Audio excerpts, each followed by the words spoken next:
All right, looks like it's rolling.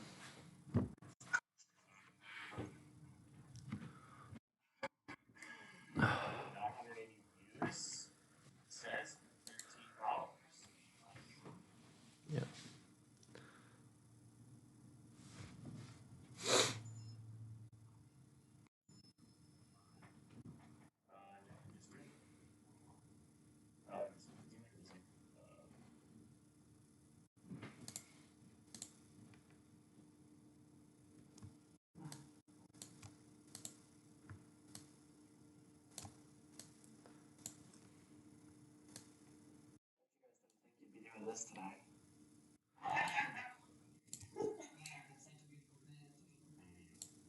Well, what's nice is people can bring it outside with them. Yeah. Oh, look at that. I don't have the audio in there. There we go. Can you guys say something? Hello. Test 1 2 1 2. Hello. Yeah, that's better. Okay. Great. Oh yeah, just go to channel. Ian, how are you making out with stuff, man? Doing okay. It's like weird as hell. I mean, Obviously. I feel like I don't have anything to complain about because I've still been roasting and Sure. I've still been able to pay Kat to work. So, that's a lot more than a lot of my friends can say right now.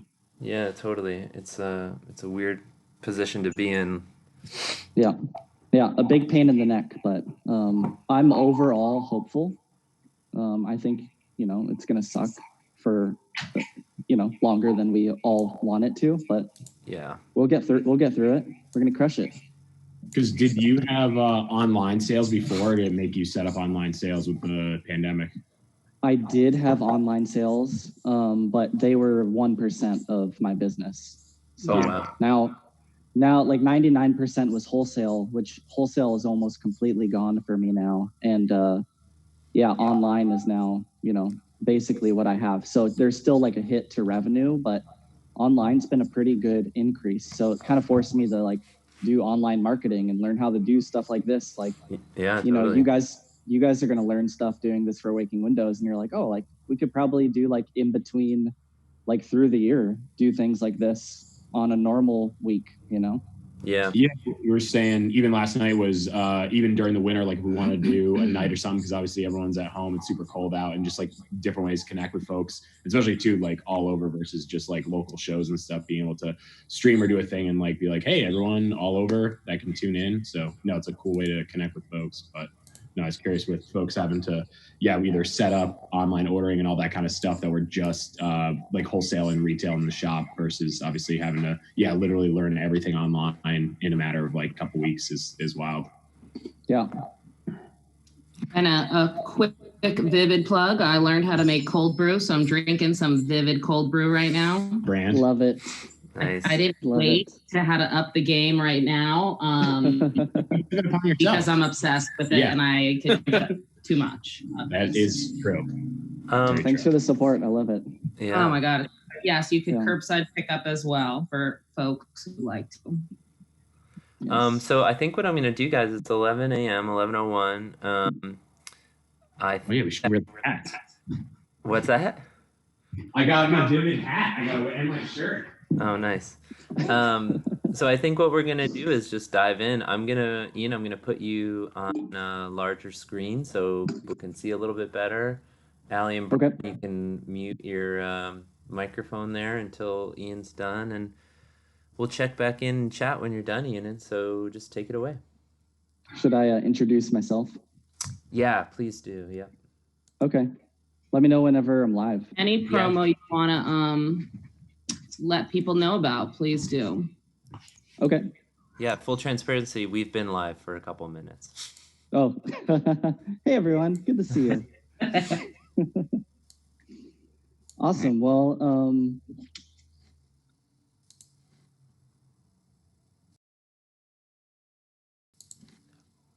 I think over the past few days, experiencing a new wave of emotion, especially being a business that is rooted in Winooski, not having Waking Windows bustle around town right now. You know, I kind of pulled in and every parking spot was empty. There was very few people in Winooski. And so I just want to say I miss you guys and love you guys. My name's Ian. I'm the owner of Vivid Coffee, and I'm here at our roastery. We share a space with Scout & Co. Scout has been one of the venues for Waking Windows since the very beginning. And yeah, it just kind of sucks, but it's also great that we can gather here online and just connect with each other. And I just wanted to share some quick, like really simple tips on how we can up our coffee game at home. If you're interested in doing that, since the cafe here is closed, just a quick note, Vivid Coffee is open for retail pickup Monday through Friday. And also we're mailing coffee out as well. And so retail pickup is no contact, and that's just vividcoffee.com/shop, and you select pickup. So it's pretty simple to do, and then we'll send you an email when your retail coffee is ready, and you swing by here during the hours and pick it up. Pretty simple, but I'm glad that we can still have good coffee at home right now while we're kind of spending most of our time at home. And so I just wanted to go over 3 simple tips to kind of up your coffee game at home. The first is super, maybe a little too obvious, but it's just buy good coffee. You start with a good raw product. And so if you follow the rest of the steps, but you don't start with really good coffee, you're going to kind of go away. Now, what I mean by like really good coffee, I don't mean that you have to be super into all of like, you know, a single origin from Ethiopia that's going to have like citrus and jasmine and floral notes to it. You don't have to have that preference of your taste. If your taste is more of like a classic profile, chocolate and rich and full-bodied and structured kind of coffee, that's cool too, but starting with raw ingredients. And so I'd encourage you to get to know a roaster in your area, or coffee roasters plural in your area, who can supply you with the good stuff. And so I have a couple bags here. One is our Sugar Shack blend, which Scout serves as their primary espresso. And I also have a single farm coffee from Peru. And that coffee is a little bit more expressive. It's what I have in my cup today as far as like vibrancy of like fruit notes. It's got like a nice cane sugar sweetness to it. And so just starting with good coffee is the best place to start. And so get to know your roasters, get to know that they're sourcing and buying their coffees ethically, or as ethically as possible, and that they're sourcing very high quality coffees. So the next thing that really can make a huge difference is grinding your coffee fresh right before you brew it. And so what that does is that preserves a lot of the flavor, a lot of the aromatics in the coffee. When you grind it, the coffee starts to oxidize and lose those aromatics and lose that flavor a bit. And so if you have access to a grinder or can get a grinder, I'd encourage you to grind your coffee fresh at home. And if you have the option between a burr grinder versus a blade grinder, the burr grinder does a better job at grinding the beans consistently. And the more consistent the beans are ground, the more even, balanced your coffee is going to be. And then the third thing I wanted to go over was this here. This is our high-tech graphics here at Vivid Coffee. And this says 16:1 water to coffee. So if you can get a scale kind of like this is a little bit of a fancy scale from Hario, but you don't need a fancy scale. You just need like any kind of kitchen scale that can measure in grams or ounces. And that's to begin weighing your coffee and weighing the water so that you can get a consistent brew every time and make sure that that tastes good. So again, that's a 16:1 ratio. The Specialty Coffee Association refers to that as like kind of like, you know, the golden cup ratio. And so that's kind of the best way to extract all of the flavors without extracting too much or extracting too little, is to kind of stick with that ratio. And then once you're kind of familiar with it, you can begin to play with that ratio a little bit. If you want it a little bit stronger, you can adjust your grind size. All of that that's super nerdy. That's for another day. That's not for today. But really getting a scale, you can pick up a scale from, you know, really many places. Right now, you might have to buy that online or, you know, get it from no contact pickup somewhere. But the scales can be relatively inexpensive. And if you start with that 16:1 ratio, it can do a lot to kind of improve your coffee, and not only improve coffee at home, but improve the consistency as well. If you wonder why some days is my coffee really good and why some days it's not very good, it could be that you're not weighing the coffee going in and the coffee going out. Now, I have here in the carafe here, I thought we could do one more thing before I send it back to Allie and Patty and the team there, is go over a quick iced coffee recipe, because it's freaking gorgeous today. And I'm going to leave this place as soon as I'm done live streaming with you. And someone was even mentioning taking waking windows on your phone or your laptop outside and just participating in waking windows in the nice weather. That sounds great. Maybe go get some like margaritas or beer from Mule Bar or Winooski establishment that's open right now. And so what you're going to do is you're going to take that same ratio for this iced coffee here. I have 20 grams of coffee in this filter here. It's just a pour over. I use this at home, batch brewer. This is a Bonavita. It's kind of like a fancy Mr. Coffee, but Mr. Coffee is cool too. So you're going to take this 16:1 ratio, and you're going to make that a 1:10 ratio for water that you're actually adding to the coffee. And then the rest of the 1:16, you're going to use for ice here. So I have 20 grams, and my total liquid, I want to be 320 grams total, but I'm only going to pour over 200 grams of water directly onto ice. And so I'm brewing at a little bit of a higher strength to compensate for ice melt. And one of the reasons I prefer this method to cold brew, if you like cold brew, that's cool. I know some of my homies are drinking cold brew right now. But one of the reasons I prefer this method to cold brew is you're actually extracting a bit more flavors. And then when the hot coffee hits the ice, it kind of shocks the chemical reactions that are taking place and preserves that flavor, that aromatic a bit. And so I'm just going to brew this up and pass it back to Patty and Allie and the team there. And also, I just wanted a quick note, I'm wearing these Winooski hats. And if you go to our website and you buy one of these hats, they're $25. We'll take that $25 and we're going to buy a grocery gift card from Shaw's up the street, and we're donating that to the Winooski School District. So we're not making any money off of that. These are limited as of now. So I'd go and pick up your Winooski hat right now. Good to see you, friends.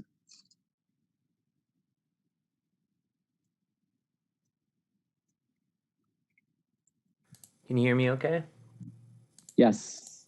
Awesome. Oh, but you can't see me. There I am. Thanks, man. That was really great. So where can people find the hats again? That's just vividcoffee.com. Okay, cool. That's a very cool initiative that you're running. Like the one I'm wearing right here. Like Yes. And all your merch is so good. The shirt you're wearing, I have this and a t-shirt. I honestly always look forward every year at the festival and just stopping by and grabbing some merch because it's always the best. Yeah, you guys always do crank out the best merch during Leaking Windows weekend. No offense to other vendors, but Yes. always this is the best. Yeah, also shout out real quick to Craig Winslow, who does all the design partnership with me. And he's just super talented, and I'm super grateful for him. Yeah. And New Duds. Awesome. Shout out to New Duds. Oh, that's my other hat with the TP. No, they're the best. Did they do the work on those hats, Ian? New Duds did not do the work on these hats, though. Tori, if you're listening and you can do work like these hats, just shoot me an email. But New Duds always does the shirts for Vivid. Oh yeah, and the hoodies and that sort of thing. Cool, man.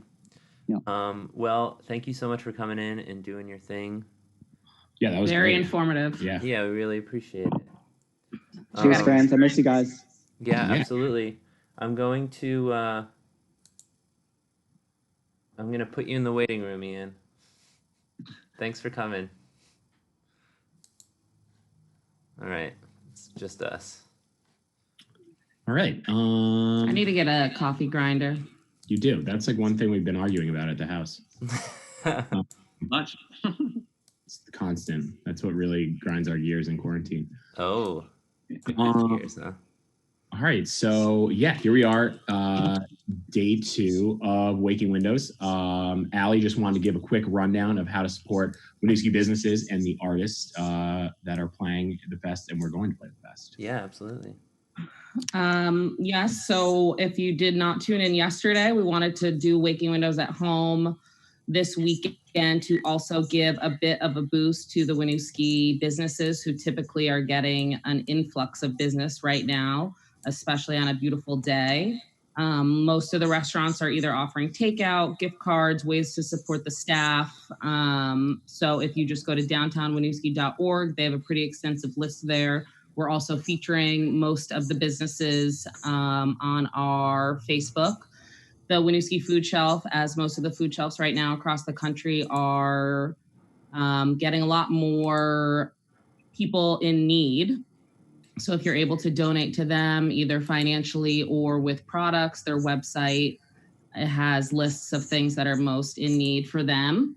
To support the artist, you'll see on the little banner for all the live streams, you could tip folks, just Venmo Waking Windows and leave in the comment who you want to leave the tip for. And then on our website, wakingwindows.com, under the 2020 lineup, you could click individual bands that were supposed to be playing this weekend and buy their merch or records and whatever else they're selling. Yeah, and even it looks like Bandcamp is extending, or some of the artists and labels that are involved on Bandcamp are kind of extending the sales that are going directly to the artists this weekend. Just got some updates. So also Bandcamp's a great way. Purchase that new Rough Francis album, and obviously all the other folks that are putting out stuff. And also just to keep connected on social media stuff is, if you want, tag at Waking Windows and also use the hashtag Waking Windows at Home.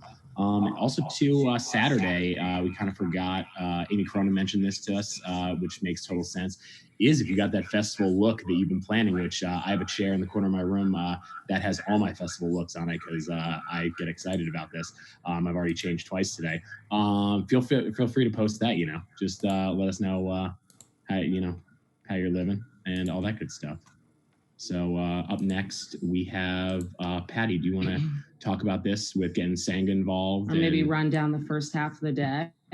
Yeah, totally. We can talk about what's going on into the rest of the day. I'm just going to get the schedule up because, full disclosure, my brain is fried from this whole operation. It's only Saturday morning. I know. Well, this is like the challenging part is, getting the plane in the air. And then we're just glide. It's a glider. That's all we. Glider, yeah. You got to jump off the cliff and hope that you land okay, or hope that the wind catches you, whatever that analogy might be. All right. It's a pretty windy day. It's a windy day. It's a really beautiful day, and we were just talking like, you don't have to. We're gonna sit inside and do this, but you don't have to necessarily sit inside. You can grab your phone and go to wakingwindows.com or your Twitch app and stream from there. However you want. We're gonna bring the computer outside for yoga and do some yoga in the lawn. We are. Oh, that's awesome. I'm gonna bring them out outside, get that extension cord, get that Ethernet cable, and just go. Yeah, so coming up at 11:30 to about 12:15, we're gonna.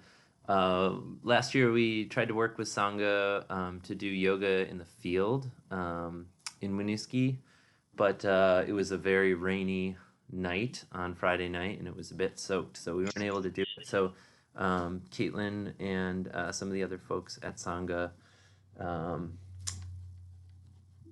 wanted to, they were open to being part of it this year. They're doing a bunch of stuff online, and you can support them, and their friend and ours, Tom Pero, is going to be playing along with it. So that's coming up in about 15 minutes.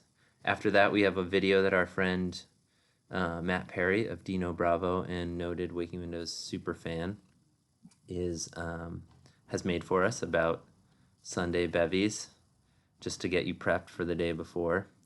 And then we have Drag Queen Story Hour with Nikki Champagne and Emoji Nightmare, which is great. I just watched it. It's a video that they made for us. And then we're doing kind of a live bird feeder cam with our friend Carla for the Feminist Bird Club. It's kind of a birding meditation. It'll be nice and mellow and informative. And we finally get to do it. It finally took us Waking Windows Zoom Digital Fest to make this happen, which I'm really excited about.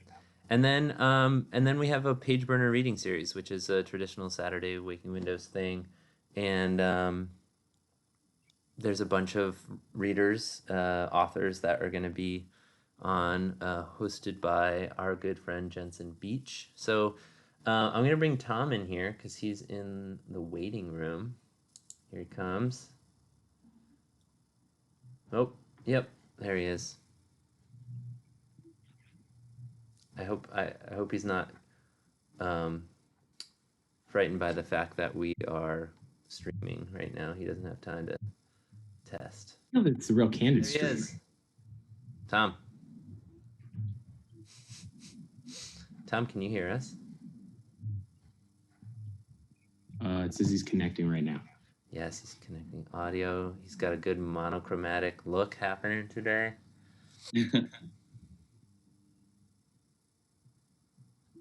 Oh, Nick, real quick, were you inspired by Taylor to wear a Jaw Gem shirt today? Because you heard about Jaw Gems, this band. Are you familiar with them? Absolutely. I feel like I actually have a Jaw Gem shirt for almost 2 weeks. I could wear a Jaw Gem shirt every day and not wear the same t-shirt for all the years of them coming through town. So like Tom, a Doug, can you hear us? so kind of an ode to Doug Funny, where you could wear the same outfit every day. And it's Everybody in sponsored by 90 minutes. Yeah. Doug. Very nice. The Beats Yeah. were one of my favorite bands. Absolutely. We got the beats. Hey, Tom, can you hear us? Cool. We cannot hear you. Just you are unmuted, so for some reason you're just not getting the audio through. Oh, Corey. Here.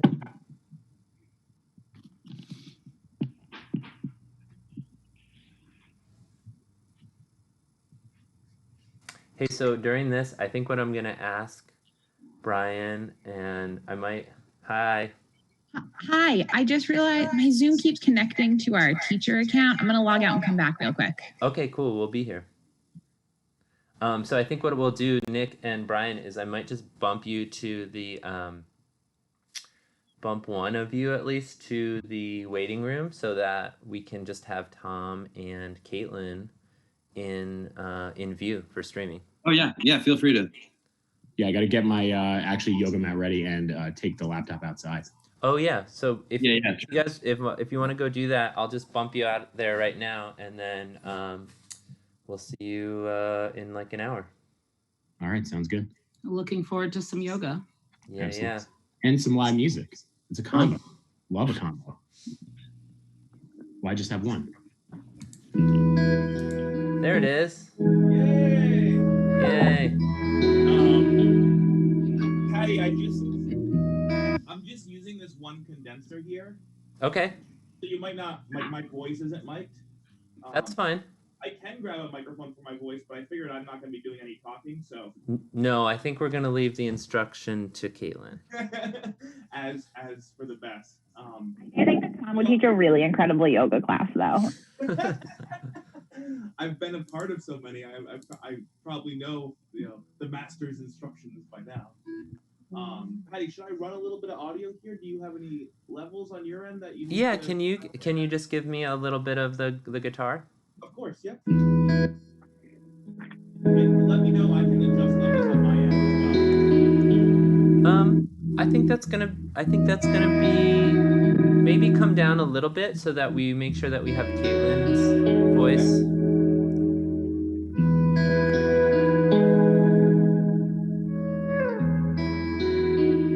How's that? That's good.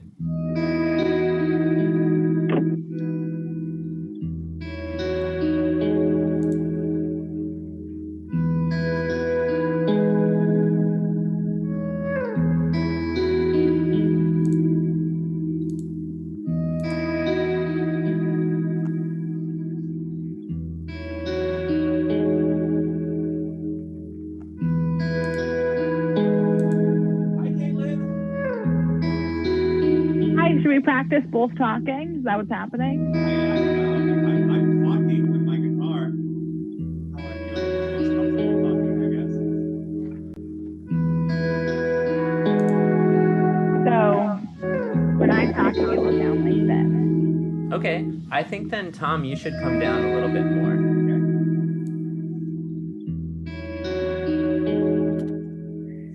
But I'm not going to talk a whole lot. That's nice. That balance right there is good.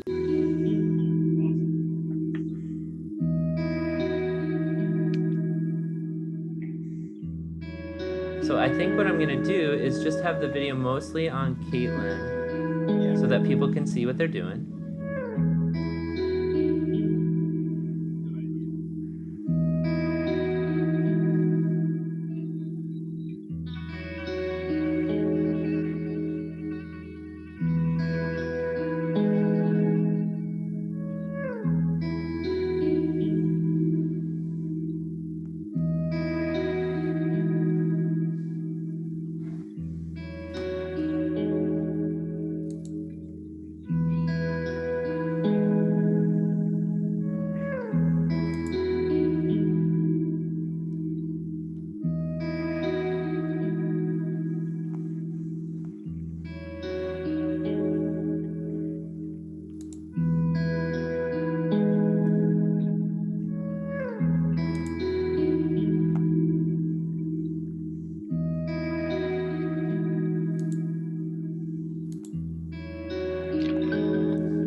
So I think we will shoot to start at 11:30.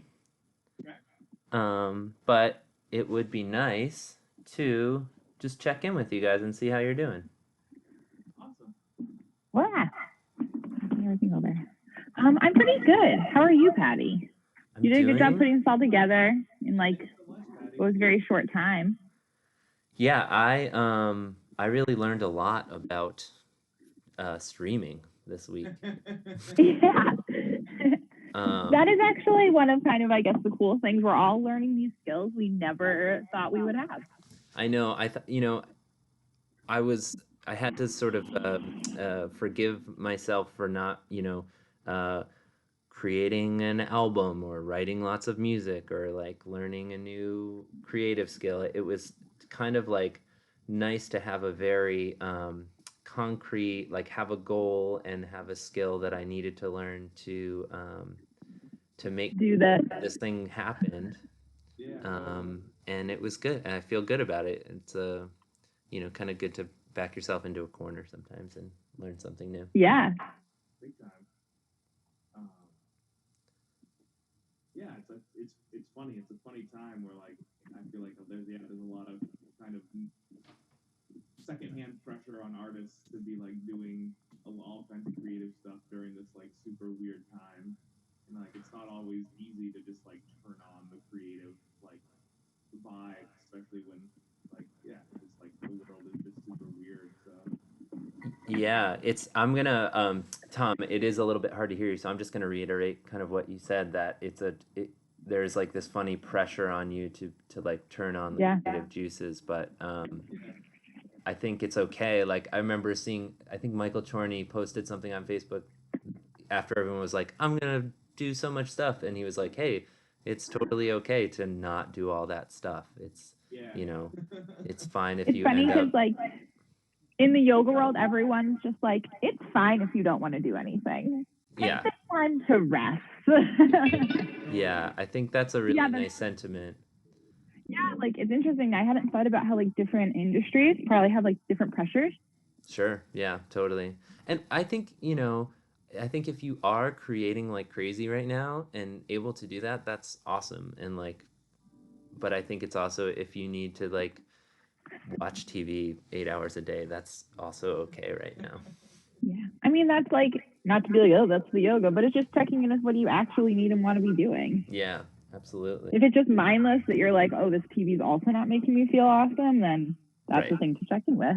Totally. But if that's truly like helping you, like just get by or breathe or manage, then like great. Yeah, totally. How are you guys doing online classes at Sangha? Yeah, like I'm so grateful for Britt, who she's our like full-time manager person. Mm-hmm. She's really more like a director. You've met her before. Yeah. But she like, so when all of this was happening, I was in Costa Rica. Oh, okay. And so like literally we were like all of our flights, JetBlue canceled every single flight and didn't tell anyone. Oh. We were like not sure if we were gonna make it back. Yeah. And then like I was leading a retreat and part of our group then changed to American Airlines and part changed to Delta, and then all of American Airlines canceled. Oh no. It was just like, I felt like we were on The Amazing Race or something. Like, get a flight. Yeah, that's so crazy. When did you make it back? So we ended up coming back on the 22nd or the 23rd, but our flight pattern was insane. It took us like an entire day to get back. Yeah. Because we had to go all the way to, I think we went to Texas. Whoa. Like, yeah. Something like and I've never really done a 2-stop flight. But it was just like they were just canceling flights and yeah, it was whatever you could get. Yeah, so like she really got the studio online because I was not in the country or able to help. Yeah. And then ever since then we've just kind of been putting more online, and it's been actually amazing. Like it's so cool. Like Tom and I've now done this twice. Oh, great. Like stuff. There's a lot of like awesome things that are happening in terms of like people that are joining for yoga from all over. But there are also people that are like, I just don't want to do yoga online. Yeah. And I'm like, well, I get that too. Yep. So we're doing a lot of, literally some of the classes are like 15 minutes. Yeah. But it's just like just like check in, like, okay, let's just like reset. Yeah, I think especially right now, like just having a little bit of a break from, having someone tell you what to do for 15 minutes, I think can be a real release. Totally. Yeah, so we're like, it's actually, this is crazy. Like we're hanging in there. We're working way harder than we were before. Yeah. And we're still very much in the negative every month. But like, sure. We got that loan that a lot of people have been getting, which is great.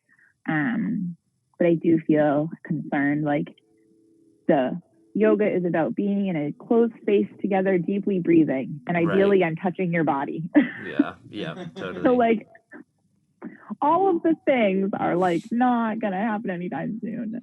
Yeah, I mean, I think a lot of people, like, it's very similar to like shows and going and being in a space together where you're all crammed in very closely. So well, what are you guys doing as far as we have this people can Venmo Waking Windows with Sangha in the comment, and we'll forward the money to you. But what are you guys doing? What do you have available for payments and collecting donation tips and stuff?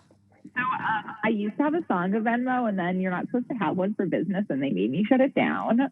Yeah. But I'm like thinking I should just start it back up because this is a different circumstance. Sure. Well, like it would be different. It's funny that you say that because I don't know if we're supposed to have ours, but it's been working. No. It's 24 hours. No, so just do it until literally this guy named Gustavo from Venmo will contact you. Like I'm not joking. Intimidating, yeah. He made me sign a 3-page document that said I will not open another Venmo for a business account. And if I do, then all of my Venmos get shut down. Whoa. So I was like, okay, fine. Wow. Okay, well, we'll just say that this is my account for now. Yeah, if I've learned anything running a business, it's just say that you're sorry and you didn't know any better, and then just don't do it again. Yeah. So can people go to Sangha, the website? Do you have?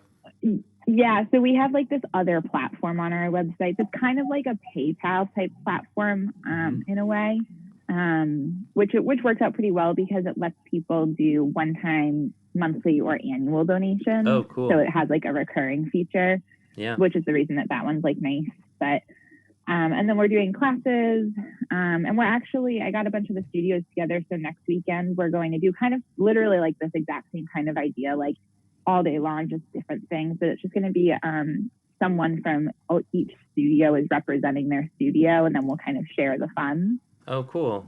So that'll be good.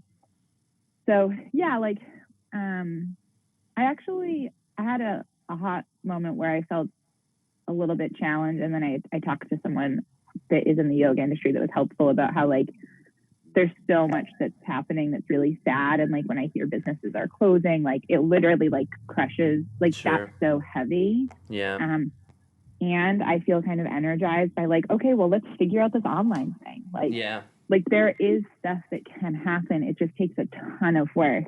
But that kind of both parts of that. And someone was saying that if we are feeling excited or energized at this time by certain things, that it's important to not let that get overshadowed by other stuff that's happening, and to recognize both of those, which was a helpful thing to just be reminded of from the outside. So, because like the fact that like if we're closed for longer and we can keep doing this in this way, like people loved it last time. And it was like, I don't know. And it's just nice to see you right now. And like, we probably wouldn't see each other's face on a Saturday at 11:30. Right. This is awesome. Yeah. And it is so nice. Fucking weird, but it's awesome. Cool. Well, I think I'm just gonna hand it over to you two and turn my view off here, and I'll be right close by. So if you need anything, just shout out. Are you recording? We're streaming. Oh, right now. Wow, this whole thing is streaming. Yeah. Oh, sorry. Shit. Oh. You didn't say anything. Now I know. Well, no, I think I just don't. Is it online? Is it recorded? Is it streaming? Wait, are people watching right now? Yeah, we have about 30 people. Oh, wow. We should start doing yoga. Yeah. Hi. I was waiting for the little Zoom boxes. Oh, no. Yeah, we're just streaming from there. Okay.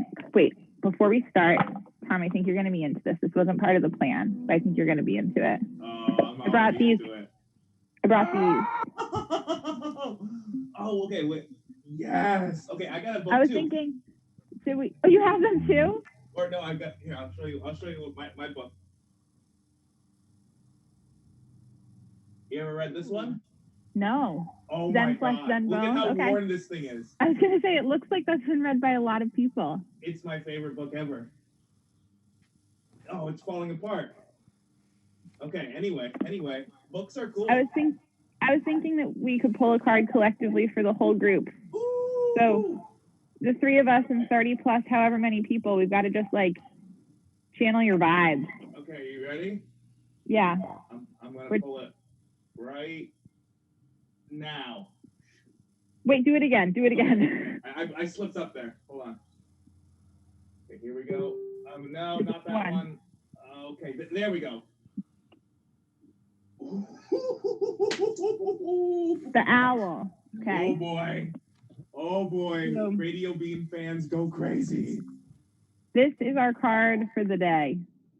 Hold on, I just have to get to the right page. Okay, I love this. The owl stands for abundance, clairvoyant, and treasures. The owl is a mysterious and otherworldly creature found in folklore from the east to west. The white owl in this particular deck is a compassion of the goddess Lakshmi and represents wealth, beauty, and good fortune. When the owl card appears, it's an omen that a boon or treasure is on its way, either in spiritual or material form. With owl wisdom on your side, you'll see or know and exactly what to do with this boon, how it can further serve your dharma and bring abundance to the world. Trust that the wellspring of treasures is infinite. When in balance, you may feel generous, trusting, or secure. And when you're out of balance, there may be a sense of scarcity. And so to bring into balance, have an offering. card of the day. I The love owl. it. Yay. All right, let's do some yoga. Let's do some yoga. Yeah. 45 minutes. Is that what's happening? Sounds good to me. Live streamers, that's what's happening? Great. That's what's happening. Okay. Let's start in a seat and we're gonna do a little bit of a breath. So if you want to sit on anything, you can sit on whatever you want. Thanks for all being here. And then we'll start to just kind of drop right in. I'm taking an inhale, arms up. Okay, stretch side to side, full big breath. And then exhale, just let your arms come down. You can let your head move. Your little circles or cat-cow. Let yourself feel nice and loose. Little side bends. All of practice is just going to be this kind of free-form movement. I'm always cueing you, but I encourage you to do whatever you'd like, however you'd like. Do 3 breaths, inhale, arms up. Exhale, hands slide down through heart center. 3 breaths in, up. And exhale, slide down, 2. Inhale, up. And slide, 3. Let your hands rest here on your heart and your belly. Come back to a moment of gratitude or maybe that treasure. You can connect to the deeper parts of yourself. I was just in a class earlier today and she said it was listening to the silence of your soul and follow your breath to tune into that.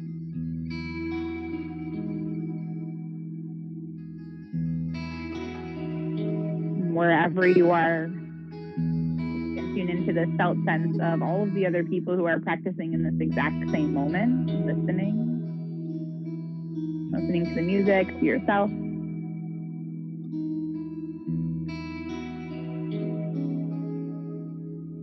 Let's take a big full breath together, long breath in. Big full breath, exhale out.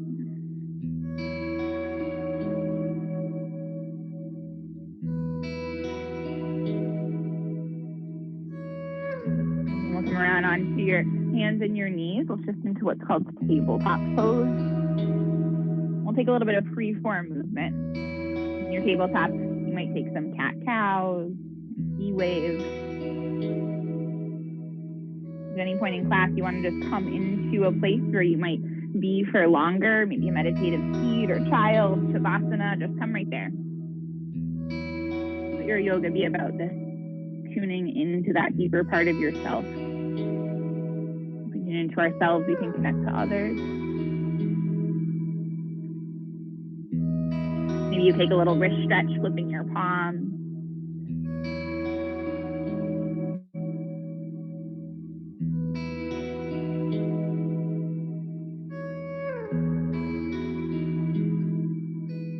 Eventually coming into a down dog, lifting the hips up. I'm going to take a different type of breath. Take an inhale. And then let your exhale have a 2 exhales.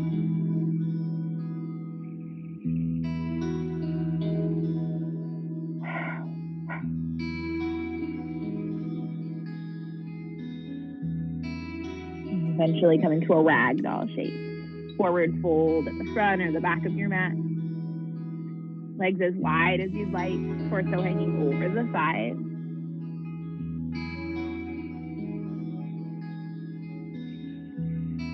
Deep breath.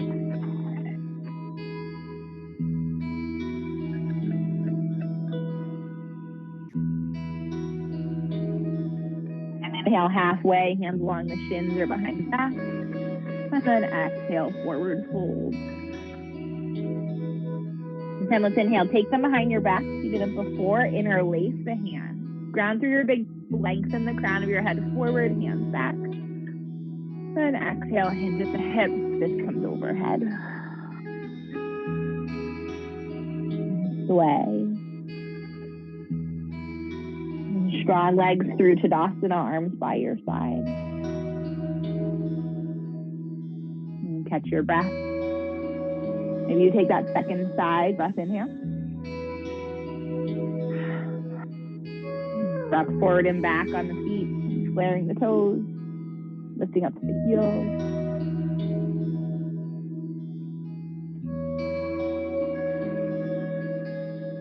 Little circles. You can make fists through the wrists.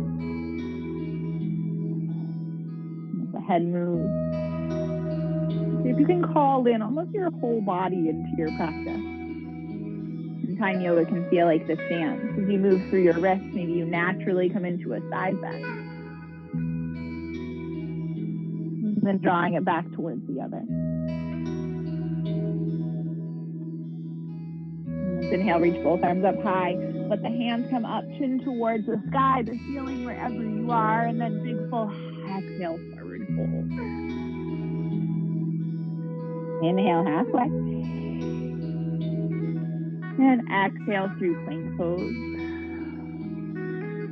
And we'll take a breath. And exhale onto your belly. Inhale through, lift into a back bend. Imagine lifting away from the ground, opening up through the heart center. As you breathe, can you hold here, soften through the front of the chest? Beautiful analogies from our yoga practice into our life practice. Make your way back towards down dog, or you can come into down dog on your knees. Deep breath. And eventually we'll come into a warrior one pose. Let's take it left side first. Left foot forward. Inhale, arms up. Little pulses on the back foot, shifting forward again, arms behind you. Move with the breath, inhale. 3 times, exhale. Inhale. And exhale. And inhale, warrior one. Maybe a little bit of a float this time, shifting. Arms can come forward, maybe by your side or behind you. If you'd like, play with opening up the hips. We'll come into our Tadasana again. While your eyes close. Shift, sway, however you like. Come back to that idea of the silence of your soul. The sound to the breath.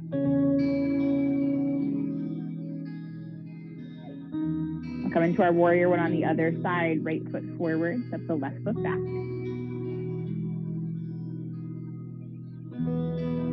Inhale, arms up. And then 3 pulses. Inhale up. And exhale, pulse. Inhale. Last pulse, exhale. Inhale, warrior one. And then exhale, maybe find a little bit of flight this time, shifting forward. What does that look like for you?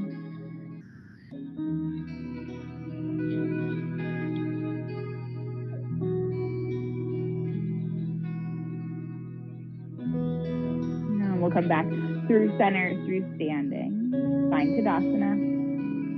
This time in your Tadasana, hands by your side, interlace them behind your back.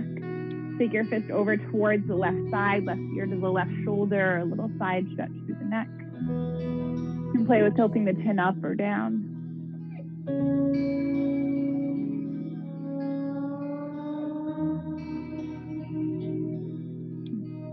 And we'll take it to the other side.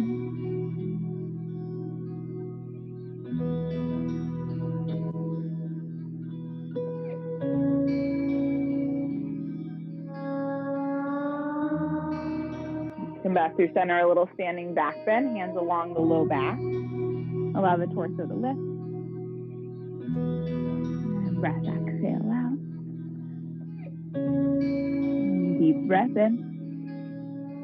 And then exhale, roll over the legs, forward fold. And curl your body into itself. Maybe you hold on to the legs, massage them.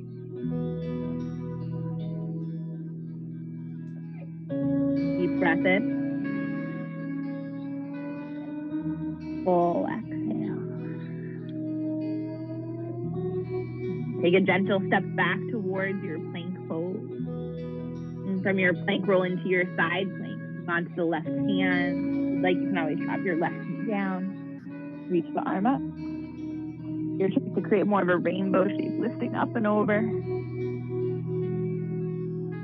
Maybe even hold on to the head.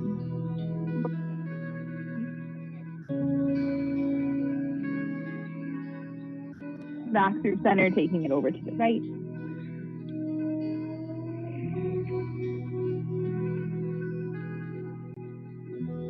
Again, maybe finding rainbow or holding on to the head.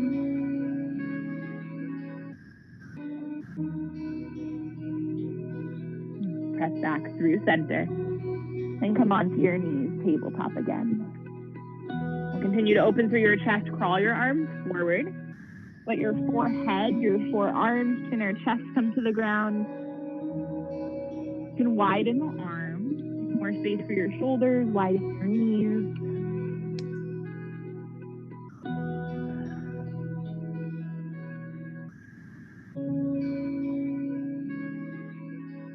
Listen.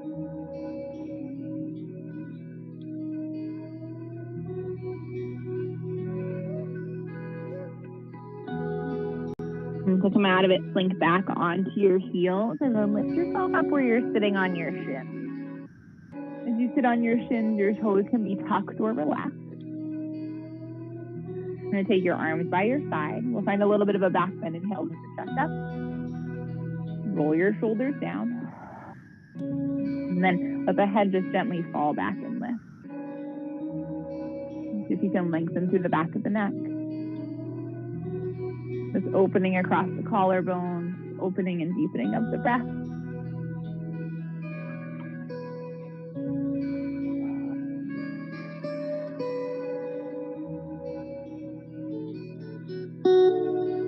Take another breath in. And then exhale, fold into child pose. Maybe massaging the third eye point on the ground.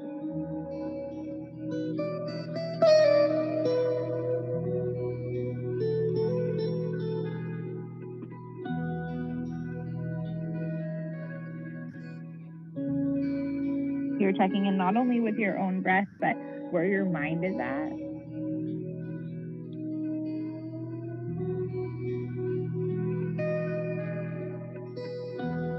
Reaching back out and almost drawing your mind back in.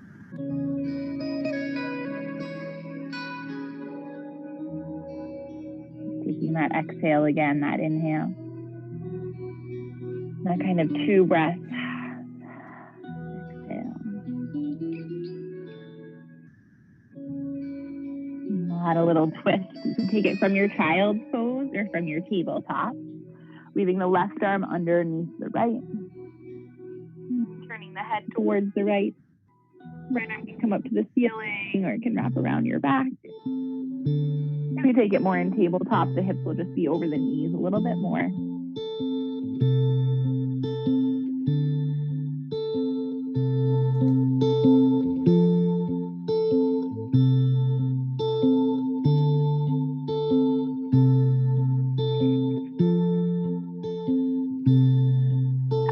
Reach that left arm up high. And we'll switch over to the other side. Right arm leads through.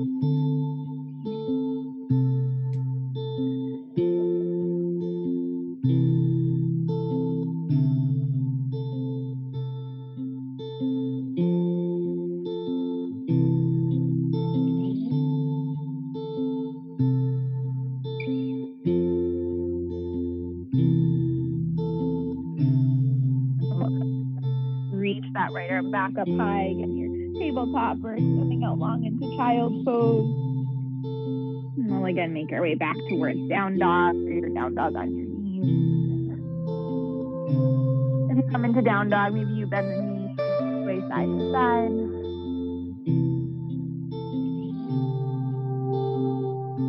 And curling up onto the toes, or curling the feet under.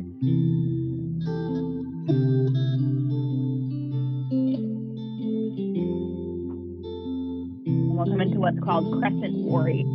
Step the left foot forward again. Back toes are lifted. Inhale, arms up. But you could draw the positive energy around your body. Exhale, draw the arms down. Inhale up. Feeling your arms move through space around you. And 2 more times, inhale. And exhale.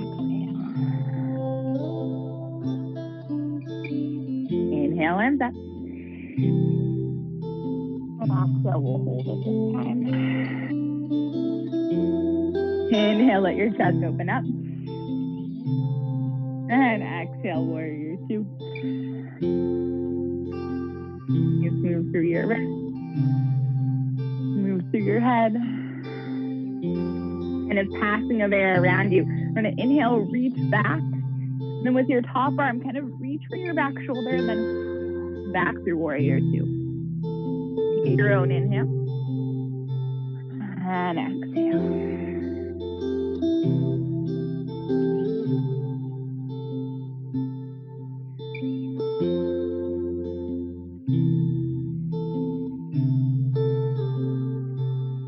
And then we'll hold it in the side bend when you're ready.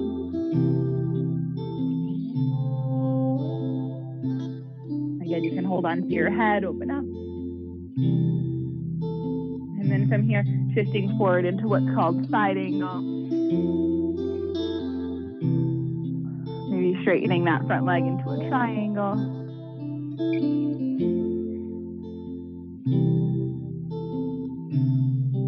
We'll shift into what's called pyramid. Hands come down, tilting the pelvis forward. Step the back foot in or rock onto the front heel. Moving more into the hamstring of the front leg. And playing with tucking and rounding the chin or lengthening the spine forward.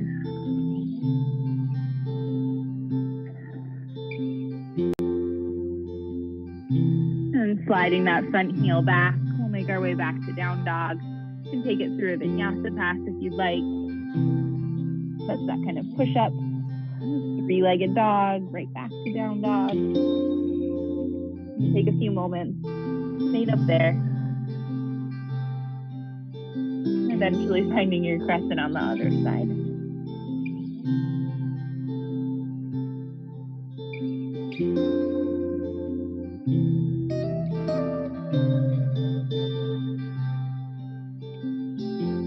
And breath in. And exhale, goddess. Inhaling, sweeping the arms through space. And exhale, kind of rippling down. One more, inhale up. And exhale. One more in. And exhale, hold. As you hold, opening of the chest.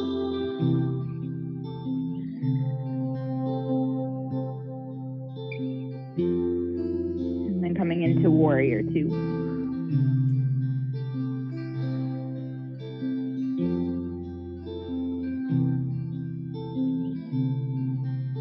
And that sweep, right arm healing, reaching for your back shoulder, and then kind of cutting across the air in front of you back to warrior 2. Reaching back, inhale. And exhale to cut across.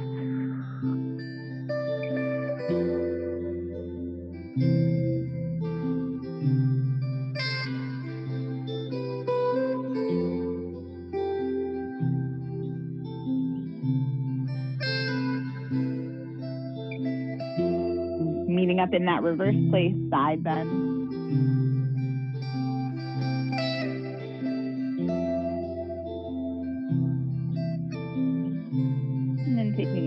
a side angle, reaching forward.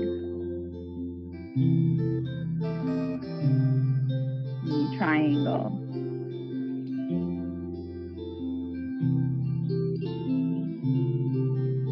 And letting that left hip drop forward, finding pyramid.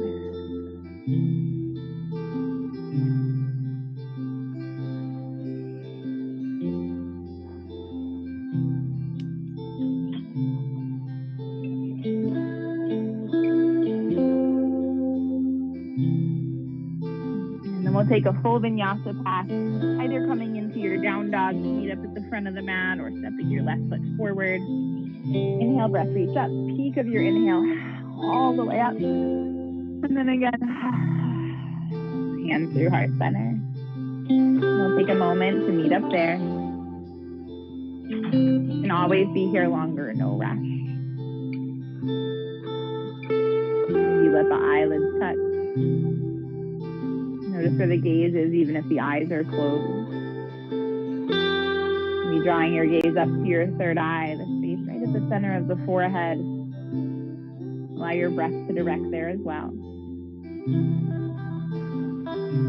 To reach the arms up high, take a little bend to the knees.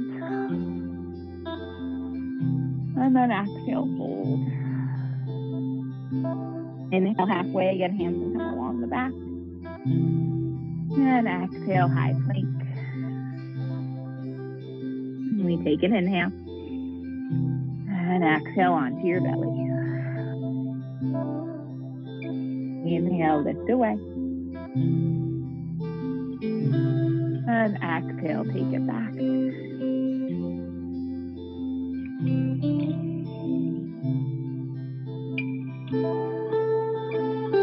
And breathe. Settle.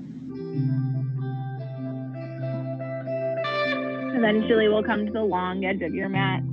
Based on where you are, it doesn't matter which leg you step through. So just step one of your legs through so you're at the long edge. Toes in, heels out, hands forward. You take your hands, forearms to the ground. Maybe take your hands onto a support.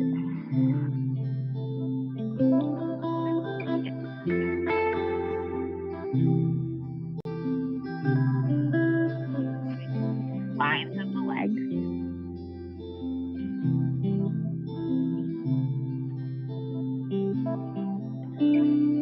And then find a place where you can press into your feet to come through what's called 5-pointed star. As you reach up, the toes might turn out, heels in just a little bit. Allow the chest to open. Nice and tall. And then we'll turn the heels in more and shift into a goddess pose. Always kind of walk my feet here too. And take a breath in with the arm. And exhale, wrap the arms around yourself. Take a little hug forward, hold down. Inhale up. And then in one motion, sit, wrap, sway. Inhale. Exhale, sit, wrap, sway. You can do that another time if you'd like, or hold down on the sway. Adjust your feet, adjust your ankles.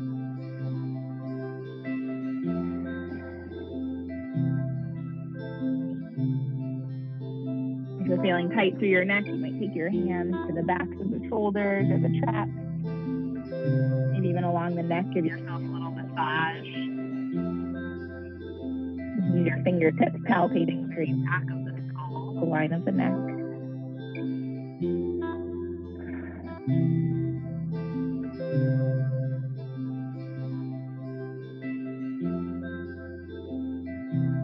And then we'll pivot up, pivot to the front edge of your mat for what's called Malasana. So whatever your front foot is, you might walk it to the edge of your mat. Just step your back foot up, hips draw down. If you're on your toes, that's okay. If you have anything near you, like a block or a tall book, you can always sit on that. I was using a sneaker box the other day.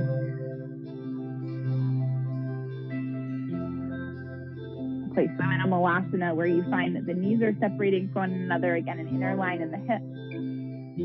stay here or flip your wrist. If you'd like to play with an arm balance, a little strength, lift onto the toes. So consciously lift onto the toes, lift your bum, hands to the ground, knees to the backs of the arms, gripping into the pointer finger knuckle and maybe lifting one or both of your feet up. Teeter-tottering and playing. Remembering though it's about the breath, it's about your mind. The body is this sort of stronger thing that we can sometimes connect to. And then from there, we remember that we have strong minds, strong practice. Eventually making your way back into your Malasana, moving through your head.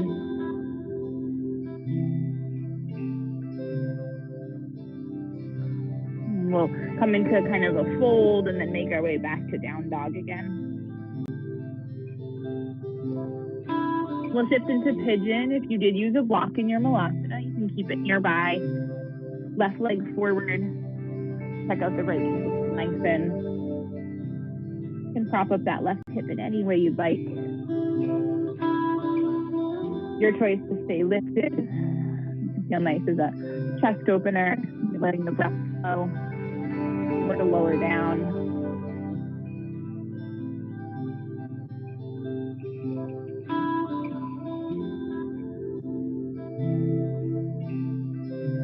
Let yourself land wherever you are, though.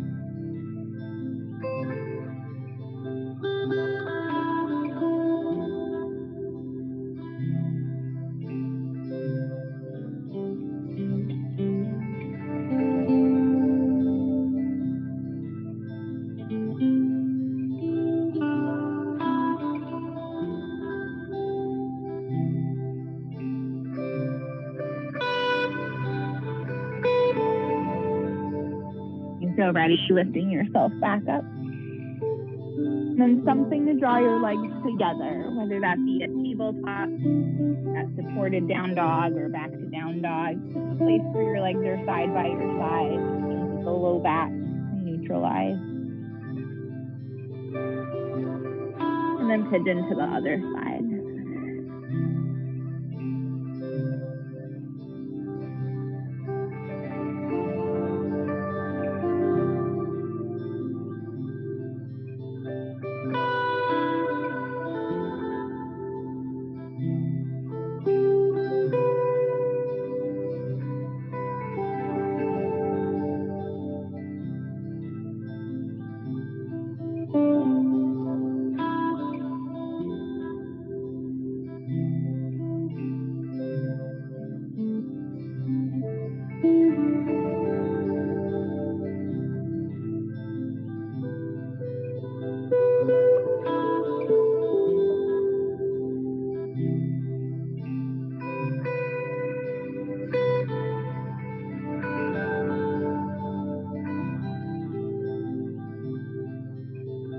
The rest of practice on our back.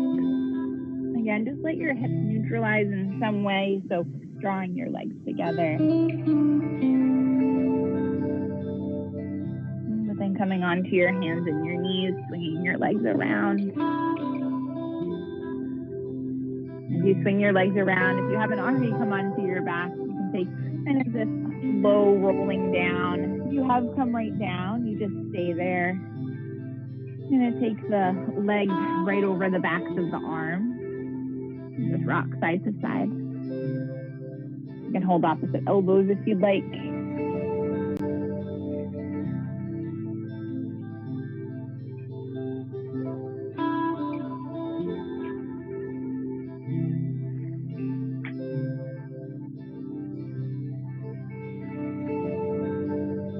You're here, you can even kind of open up left and right.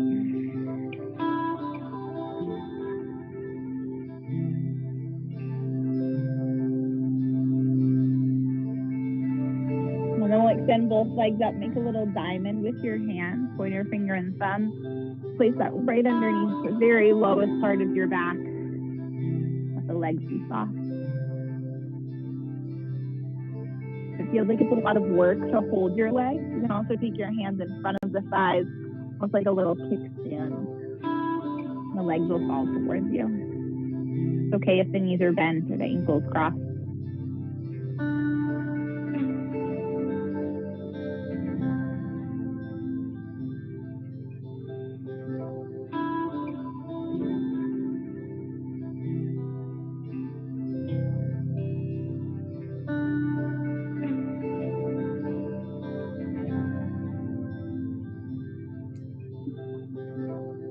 And then removing your hands from underneath you.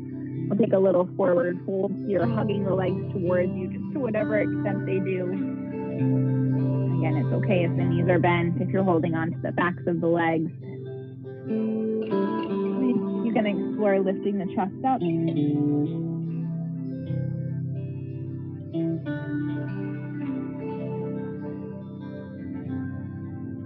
Beginning to close out our practice together. Still tuning into the sounds of Tom. Gratitude for, I can imagine, was very much a lot of work for the people who were putting this online in the last few days. Yourself and taking time.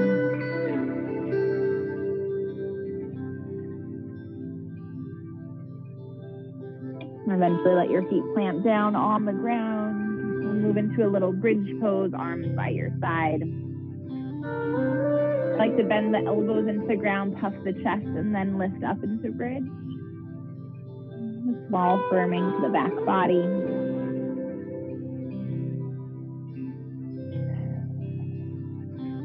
Breath.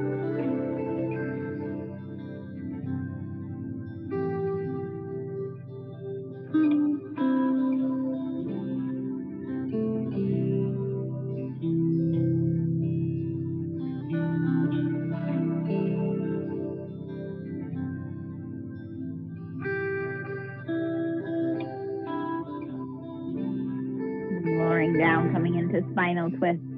Whatever side feels like more comfortable for you first. Just let your knees roll over. You shift your hips to the opposite side. And try turning your head to the same side as your knees. Let yourself breathe there for a few moments.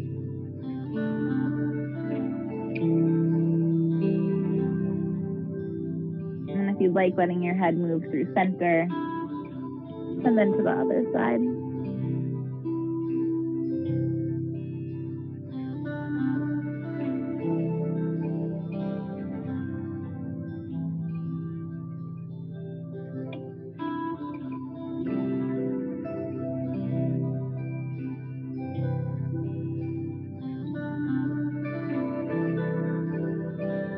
We'll shift back through center. Move your hips to the other side, knees, head, same side.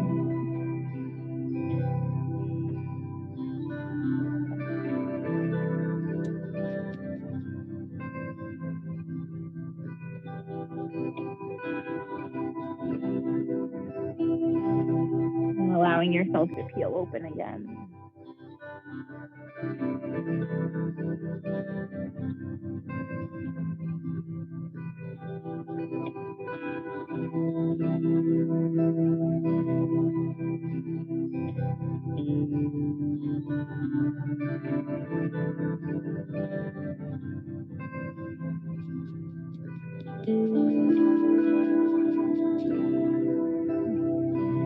And moving through center, coming into your final pose, whether that be Shavasana or something else.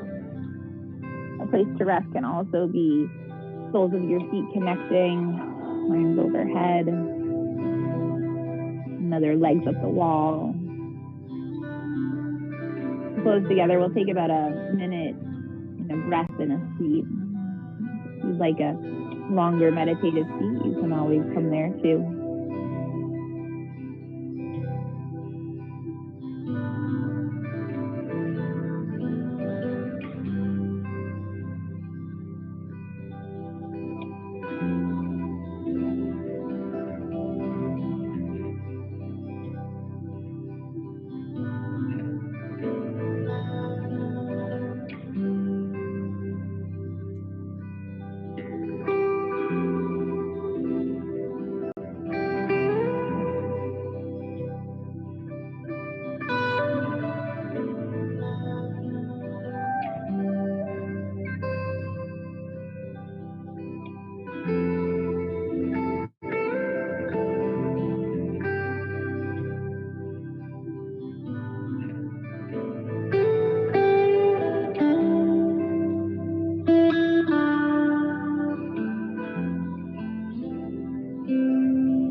oxygen back into your breath, reversing that 2-part breath. Take 2 inhales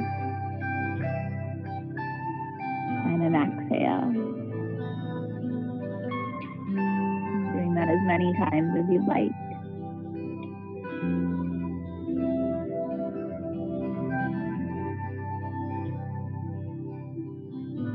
Gently rolling to one side.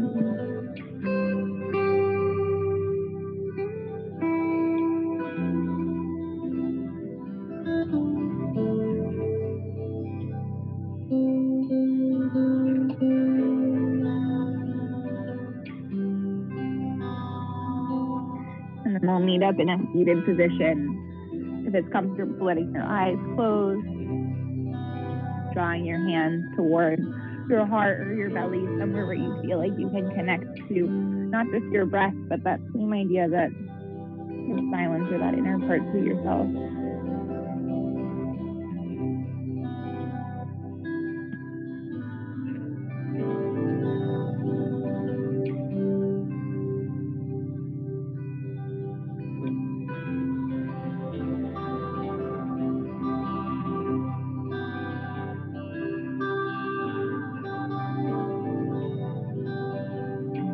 Your own abundance, your treasures, the ways that you can share them or give them out. That card said that bring into balance is an offering. What are the offerings, the parts of yourself?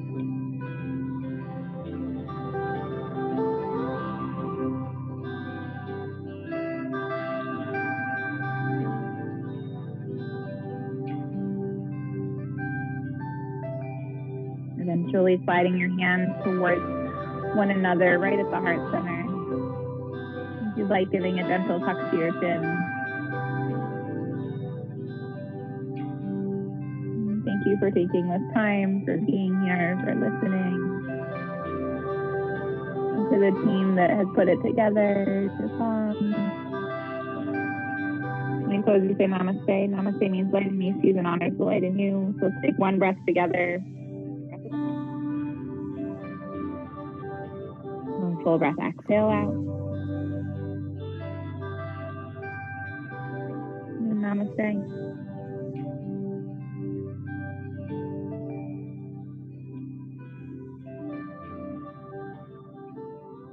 Namaste, everyone. If you're practicing with someone, as my friend texted me and said, I was one of those 30 people on live stream, you can namaste the other person in your room. Thanks for being here. I'm Caitlin from Sangha Studio, Sangha. Patty just went back on to the screen. I don't know if everyone can see him, but I bet they can.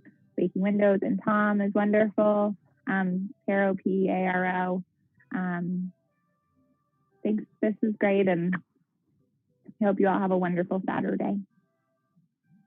Who's here? Thanks so much. There we go. Yeah. Thank you so much for being a part of this. I know it's a weird time, and I just think it's cool to have friends be able to show themselves. It's awesome. Yeah. Okay, cool. Is there anything else that you guys wanted to put out there?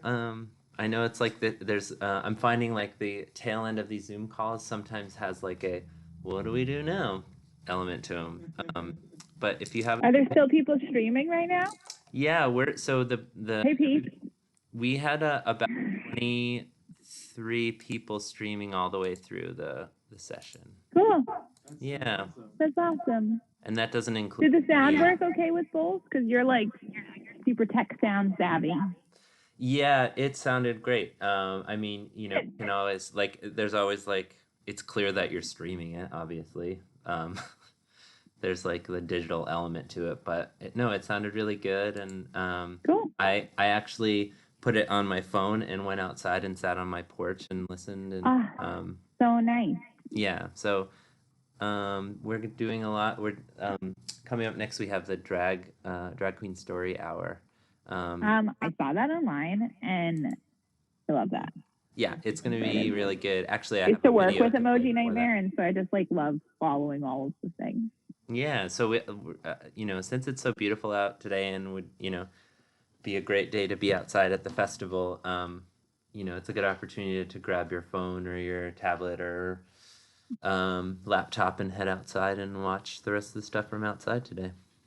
Yeah. I love that. Awesome. Well, thanks for putting it together.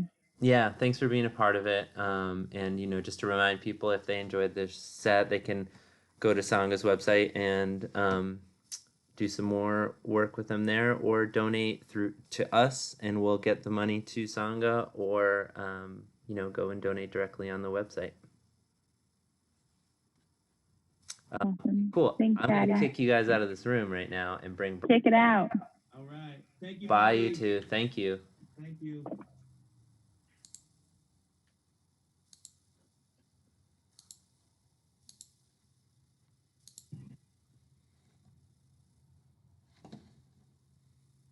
Ooh, hey, buddy. Hey, Bri. Just outside. Just got done doing yoga. It was great. Yeah. You got that post yoga glow going right now. I do. I said namaste to Al, and she said it right back. So That's great. Felt really nice. You guys make a good team. Dude, we try. We try. All right. So I think what we're gonna do now is I'm gonna get myself set up here, but we're gonna watch Matt Perry tell us how to recoup on a Sunday with a cocktail and perhaps a song. I haven't watched the whole video through, so hopefully it's not too crazy. That sound good to you, Ryan? Yeah, for sure. Okay, cool. I'll check back in with you in a couple minutes. All right. Bye. Everything's gonna be okay at the Lunch Bomb Cafe. I'm just messing around. How's it going? I'm Matt Perry from Dino Bravo, rock band, Burlington, Vermont. 7-time veterans of Waking Windows. Can't do it this year. We're doing Waking Windows at home. Hoping everyone's safe and healthy at home. Miss seeing you all around the Rotary. Today is a little tutorial I'm going to do on how to get you right on Sunday morning. If you're like me, you bang it out Friday night, you bang it out Saturday night, all day Saturday, 100 bands, Rotary, all day long, walk-in, arts, crafts, music, food, friends. Sunday morning, you got a whole day ahead of you, but you're pretty banged up. So we're going to fix that for you. You can save this video, play it for yourself next year on Sunday. We'll figure it out with 3 bomb shots. Get that Uber, get down to the Monkey House for that noon o'clock start. I love the noon o'clock start at the Monkey House. A couple of my favorite memories from the Monkey House at noon are Wee Folkestra. Remember that one was great. And Folk Cleveland was an awesome one to have at noon. It's good to be down there because everyone who's down there knows, the real ones know, that Sunday's for us. But you gotta get right. I just poured myself some Lake Hopper, Citizen Cider, dry hop cider, a little drier than Unified Press for the mimosa, a little tangerine juice from Natalie, just a splash, and a little Tito's vodka. Gotta hit the store soon, we're almost out of the Tito's. You've seen it before, you've seen it again. This is step number 1. Get your vitamins ready.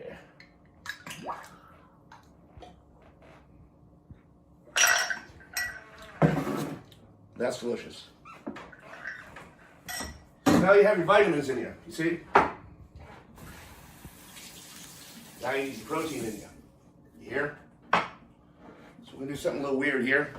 I'm gonna do something called Prairie Oyster. I'm gonna get my shaker. Get my ice. We're gonna get the ice in there.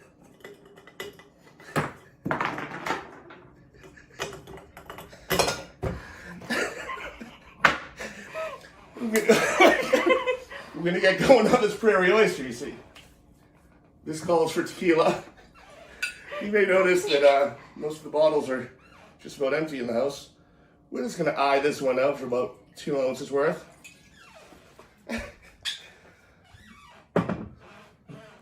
little pepper. Get a little salt here. Just a little dash of salt. That's a lot of salt.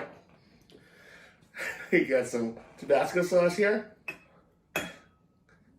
This is gonna get you so right for Sunday. And some Worcestershire sauce. Just a couple shakes there. Ugh. I am, in my spare time, teaching bartending classes. Just slide into the old DMs, let me know what's up. Shake it up. This is gonna be awesome. Look at that. Some people like to add a little tomato juice. I already got enough filler as it is. Protein, key, protein. Name of the game. Drop it, pop it, baby. Let's go. That's the best thing I've ever tasted in my life, to be honest with you. It's normal for me. I have one every morning. What we're looking to do right there is to get it going from the inside. You get it going on the inside, you bring it to the outside, you hop in that Uber, you get to the Rotary, you're at the Monkey, you're having a day. You're seeing your pals for the 400th time that weekend. The 400th time is sometimes the best time, if you're right. So, we're almost there, we're almost ready. We're gonna check the Uber time, make sure we can get one right away. This here is some cold brew coffee that we cold brewed overnight. Lovely Susie, who's working the camera, is the master of cold brew. Get that going with this here Cool Swan, which is like a souped up Bailey's. I don't believe you can get the Cool Swan in Vermont. I believe we got this thing in New Hampshire. Again, if you need bartending lessons, I'm your guy.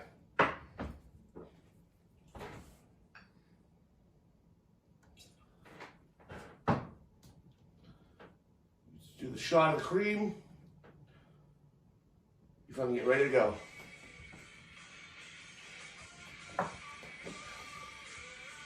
Speakers off. All right. I can't believe I might have to do this whole thing again. Down the hatch.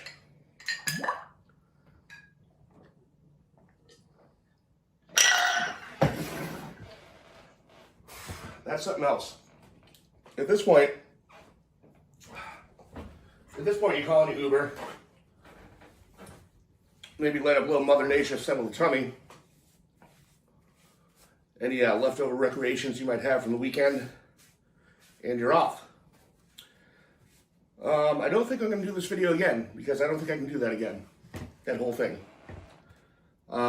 Mostly because I'm not leaving the house and my wife is here, and I love her, and that would be terrible for her if I had to do all that again. So that is your Brunch Bomb Buffet 2020. I want to thank Waking Windows for letting me do this stupid shit. I want to thank first responders and essential workers for getting us our food and getting us healthy and putting themselves on the line. And that's for real. And I'm going to miss Waking Windows sincerely this year. It's like a rite of passage for summer. And really look forward to next year. And check out Dino Bravo on Bandcamp, Spotify. The album's called Blind by Midnight. And I'm not doing this video again. Hope you're having a great Waking Windows at home. I love you all. Support Winooski. Get out there and support Winooski. Get some food. Get some gift certificates. And I love you all. Okay? So it's like they say, you know. Everything's gonna be alright. You know what I'm saying? I'm just messing around. That's it.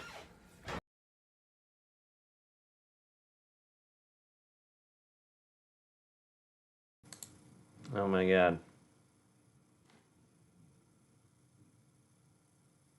You guys there? I'm gonna unmute you. Perry, that was amazing. That was amazing. And we might have to show that again. I know you're not going to do the video again, but that was absolutely phenomenal. He is and branded that Sunday is for the people. Goes all 3 days. Dino Bravo is an amazing band. Just all around great person. Get yourself right with that tomorrow morning, and you'll be good to go. When things get back to normal, visit him at Citizen Cider. He's a great bartender and just a good person to hang out with. Good supporter of the music scene and just great overall guy. So that was amazing. Thank you so much. I would say that he's potentially in the running for #1 Waking Windows superfan. Yes. I'm just waiting for the tattoo. Actually, I don't even know what arm it's on anymore. But yeah, that was so great. Cool. Well, you know, I gotta say, everybody, we are running this thing like clockwork right now. We cooking with gas right now? We're cooking. Shout out to Mitchell. Shout out Craig Mitchell, another amazing Winooski person. And just I just want to say thanks to everybody for doing for checking out the yoga that took place a little bit earlier. Want to say thanks for Perry for just being a spectacular guy. Almost a little bit like Waking Windows there. It felt like we're getting little hints. It felt really nice. Yep, totally. So coming up right now is the Drag Queen Story Hour with Nikki Champagne and Emoji. My cat's name is Mochi, so sometimes I say Emoji. Emoji Nightmare. And Allie, do you want to say anything about Drag Queen Story Hour? Because I know that you were the one that set this up. Thanks to Emoji and Nikki for getting this together. They weren't sure if they would be able to because of the social distancing, but they were able to make it happen. So bring your kids in. Drag Queen Story Hour is a national organization. I'm not going to say too much about it because I don't know too much about it, but Emoji and Nikki usually go all around Vermont and read stories to kids in libraries to help people, be comfortable with drag queens and, all types of sexuality. So it's a really amazing national program, and that they have taken it over in Vermont. So if you are families out there, bring your kids in. It's also for adults. I watched it earlier, some of it, and it's amazing. So it's cool. Great. Support. All right. Well, then I'm just going to get us into it here. All 3 videos are ready to go, which is, great. Took a little bit of time, but we nailed it. All right, you two, I'm going to mute you back up here, and we're going to watch some Drag Queen Story Hour. All right, sweet. Great.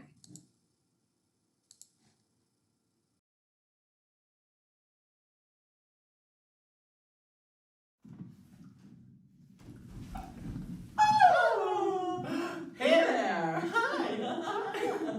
I'm Nikki Champagne. I'm Emoji Nightmare. And we're here for Drag Queen Story Hour. Waking Windows at Home Edition. Woo!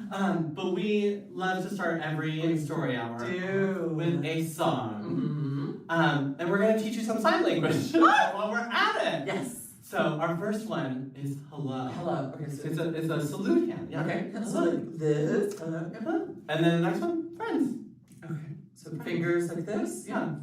Friends. And then it's time. Oh, time you point to your watch. To say hello. Hello again. Okay. And then the melody goes a little like this. Goes a little something like this. Hello, friends. Hello, friends. Hello, friends. It's time to say hello. Hello. Hello. Oh. Do you think they're ready for level 2? I can't really see. Do you think? Yeah. They look about ready. Okay. So instead of it's time to say hello, we're gonna do it's time. Yes. To read. Oh. Read. Okay. A book. Just a bit of fun. Makes sense. Great. But we'll start with the salute hands again. Okay. Ready? Hello, friends. Hello, friends. Hello, friends. It's time to read a book. You got it. Good job. It's my first day. Are you excited for our first book? I'm so excited. It's one of our greatest hits. Comes up in every single story hour. Yeah, who's been to story hour before? I can hear you. Say that again. Oh my God, so many of you. Yes, well, to all of our fans, you'll know this one. The Piggy and Elephant series. Yes. Look, it's ours. Big Guy took my ball. Yes. Gerald! I found a big ball, and it was so fun. And then a big guy came, and he took my ball! I'm so upset. That is not good. That is not right. Big guys have all the fun. What about the little guys? What makes those big guys think they're so big? Their size? Well, yeah. Well, I am big too. I will get your big ball from that big guy. My hero. Here I go. Let's see how big this big guy really is. Oh. Okay. Did you get my ball back? That is a big guy. Yeah. You did not say how big he was. He's very big. He is bigger than I am, much bigger. And I am smaller than he is, much smaller. He is so big. Gerald! You didn't get my ball back, did you? I did not. Are you ready? Excuse me? Thank you for finding my little ball. That is your ball, and you think it's little? Well, I am big. So big that no one will play with me. Little guys have all the fun. Big guy, do you want to play whale ball with us? What is whale ball? We don't know. We haven't made it up yet.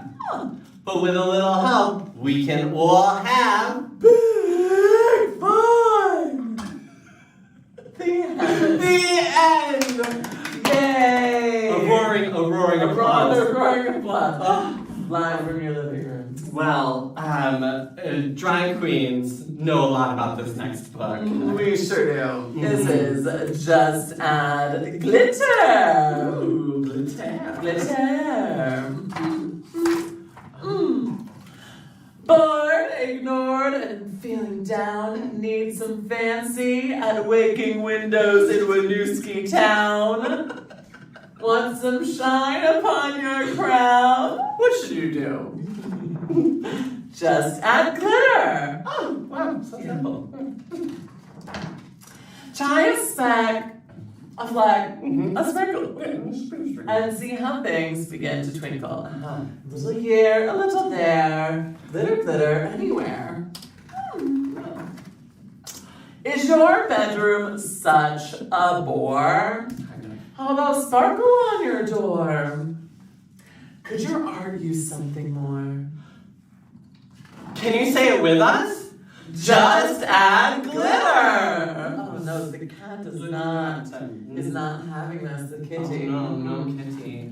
Kitty's a glitter, no. That's a lot. Well, it's a dash, a dusting, or a touch. It's so small, but it does so much. A little here, a little there.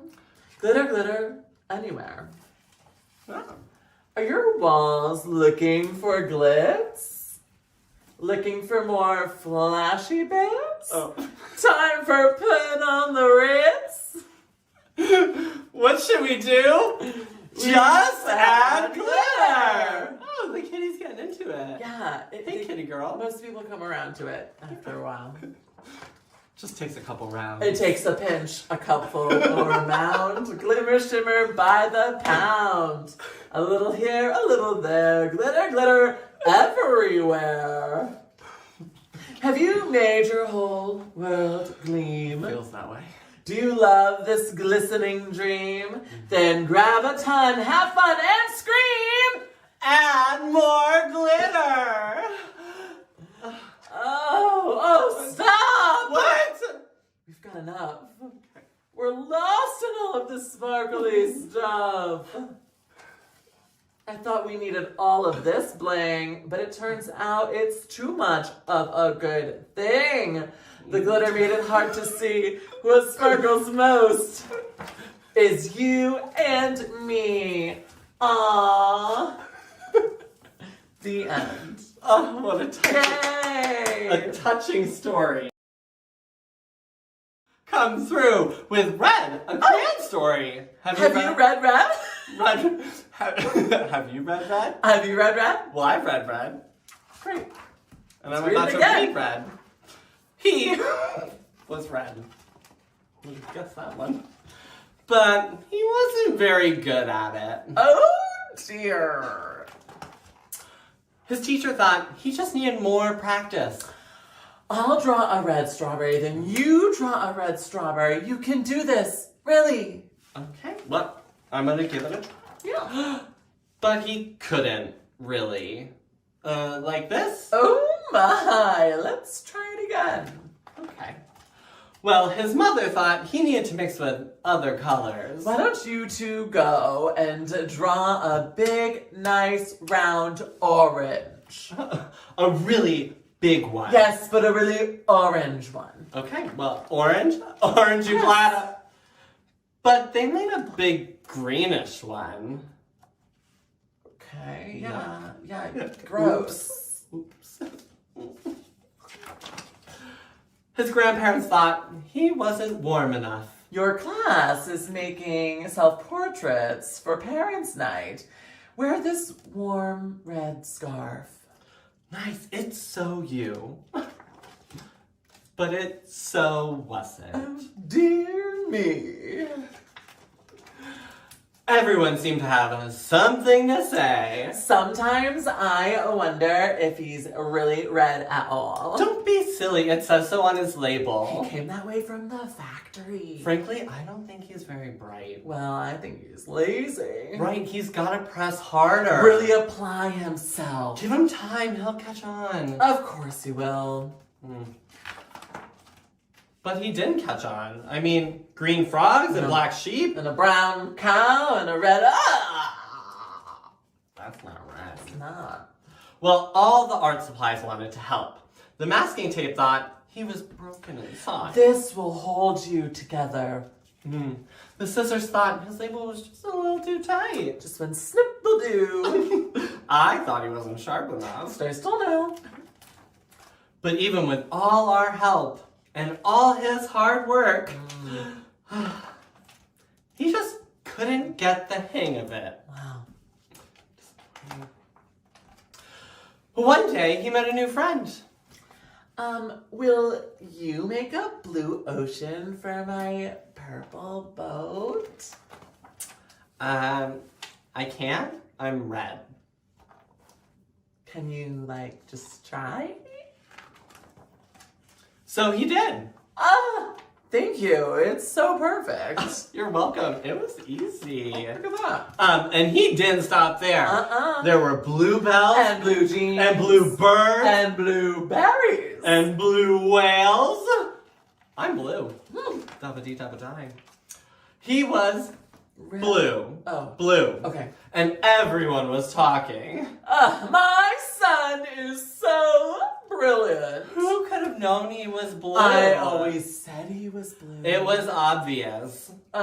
His blue ocean really lifted me. All of his work makes me happy. His blue strawberries are my a fave. He's so intense. I'm going to make a green lizard with him, a really big one. I hear he's working on a brand new project. He's really reaching for the sky. And he really was. Yeah. For Deborah. Thanks, Deborah. Well, I don't know about you, Nicole, but I've got some... I'm feeling silly. I've got some Shelley. I got shake out. Shake it all about. Except that, not the right song. Shake it all about. Can you? We're not doing the Hooky Pokey. Oh wait, we're not. No. We're gonna do If You're Happy and You Know It. Yes. The Drag Queen remix. Remix. Exactly. Right. Okay, so yeah. Follow along. You'll catch on really quick. It's the same thing. All right. If you're happy and you know it, give a twirl. Woo! If you're happy and you know it, give a twirl. Woo! If you're happy and you know it, and you really want to show it. If you're happy and you know it, give a twirl. Woo! If you're happy and you know it, snap your finger. Oh. If you're happy and you know it, snap your finger. Oh. If you're happy and you know it, and you really want to show it. If you're happy and you know it, snap your finger. Oh. Last one. Okay. If you're happy and you know it, shout yes, queen. Yes, queen. If you're happy and you know it, shout yes, queen. Yes, queen. If you're happy and you know it, and you really want to show it. If you're happy and you know it, shout yes, queen. Yes, queen. Oh. Are we ready? Done. No, we gotta put it all together now. Oh. If you're happy and you know it, do all three. Oh my God. Woo! Yes, queen. If you're happy and you know it, do all three. Woo! Yes, queen. If you're happy and you know it, and you really want to show it. If you're happy and you know it, do all three. Woo! Yes, queen. Yes, queen. All right. I'm really. I definitely don't feel. Yeah, I don't feel silly at all no, after doing that. This is gone. The sillies are so gone. Speaking of silly, we Yes. have a silly new addition to our. This is a Waking Windows exclusive. Exclusive. And perhaps a Drag Queen Story Hour first. It is Brenda's Beaver Needs a Barber. And I just want to recognize that now more than ever, barbers are necessary. I believe they've been made an essential worker now. Thanks to Uncle Scott. Thanks to Uncle Scott. All right, you ready for this? We'll do it this way. For Dustin. For Dustin. Season, all right. Wait, this is season 1, book 5? There's a lot of great books by this author. So Brenda has a beaver. Okay. And she really is ready to confess. As soft and sweet as it may be, her beaver is a mess. Let me tell you. Brenda's beaver. Brenda's beaver's big. Brenda's beaver's hairy. Every guy who's seen it says that Brenda's beaver's scary. Oh. Brenda took her beaver for a swim down at the lake. By the looks that she received, she figured that this was a mistake. She stuffed that furry mound into... Go on. Mm-hmm. Yes, what did she do? She stuffed that furry mound into a swimming suit. Oh, this is so cute. It stuck... Yes. Oh, look, the beaver is in a swimming suit. It stuck out all around. It was anything but cute. Oh my god. I have not... Some who saw it laughed, others were just stunned. Brenda's beaver was hanging out, soaking up the sun. Oh, I love this. Her friends could not believe her. They said, "We need to talk." They covered up her beaver and they took her for a walk. "Brenda dear, listen here. We want to help you out. Your beaver needs a makeover. It really needs it now." I hope we don't seem pushy, said her biker friend named Kim. Your beaver is too bushy. We just think it needs a trim. Savannah pulled her beaver back to show off what she had done. Hers has a nice long landing patch. It looks like it'd be fun. Chrissy's beaver is quite rare. It could be worth $1 million. Her bear, hers is bare, it has no hair. Her beaver is Brazilian. Her Berblinger. Hurt Berblinger. Okay. Catherine let her beaver loose. She said, "There's nothing to it. Grab some clippers and a can of mousse. We'll show you how to do it." Kim produced some scissors and Chrissy had some wax. Now all that Brenda had to do was sit back and relax. This is making me cry. This is teary. As they came towards her beaver, they said, "Now, don't be scared. We're going to see what's underneath that frumpy pile of hair." It ended in just minutes. They didn't leave her much. When Brenda's friends were finished, she and her beaver blushed. Oh my. Her beaver was so tiny. They could not believe their eyes. It was smooth and it was shiny. It was hard to recognize. Now Brenda is so proud. It seems like every time we see her, she's in the center of a crowd just showing off her beaver. The end. Wow. That was such a beautiful story. I love a good beaver story. Beavers are underrepresented in books. I have always been literature. I have always been a believer myself. A believer. A believer. Yeah, got it. As you know. Yeah. What a fan favorite. This day in June. We're still in May. We are. And we celebrate Pride in September. Hopefully. The nation celebrates it in June, but this year they're not. So they're actually, this book has never been more timely. inaccurate. Yeah. This day in whenever. Yeah. Parade starts sometime. And when it does, there will be rainbow arches and joyful marches. Let me tell you about times gone by with motors roaring and spirits soaring. And there'll be voices chanting and doggies panting. Clad in leather, perfect weather, 'cause we're in September. Artists painting and sisters sainting. Pray tell. Banners swaying and children playing. Dancers jumping and music thumping. Sidewalks shaking and tummies aching. All the yummy food. Yummy, yummy. Painted ladies and crying babies. Crying pictures of joy, laughter. We didn't write the book. Fancy dresses and flowing tresses. Loving kisses. Kisses, okay. Just kidding. Kisses are not right now. 6 feet. All invited, all excited. This day in we're all united. The end. Oh, God. Well, we have one final book to This close is us it. out. Yeah, closing our Wow. chapter. Closing this Oh, chapter. I love that book pun. What is it? Have you read King and King? No. We're just queen and queen over here. But let's tell you about our pals. Sounds good. All right.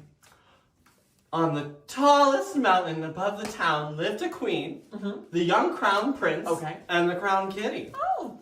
The queen had ruled for many long years, and she was tired of it. She made up her mind that the prince would marry and become king before the end of the summer.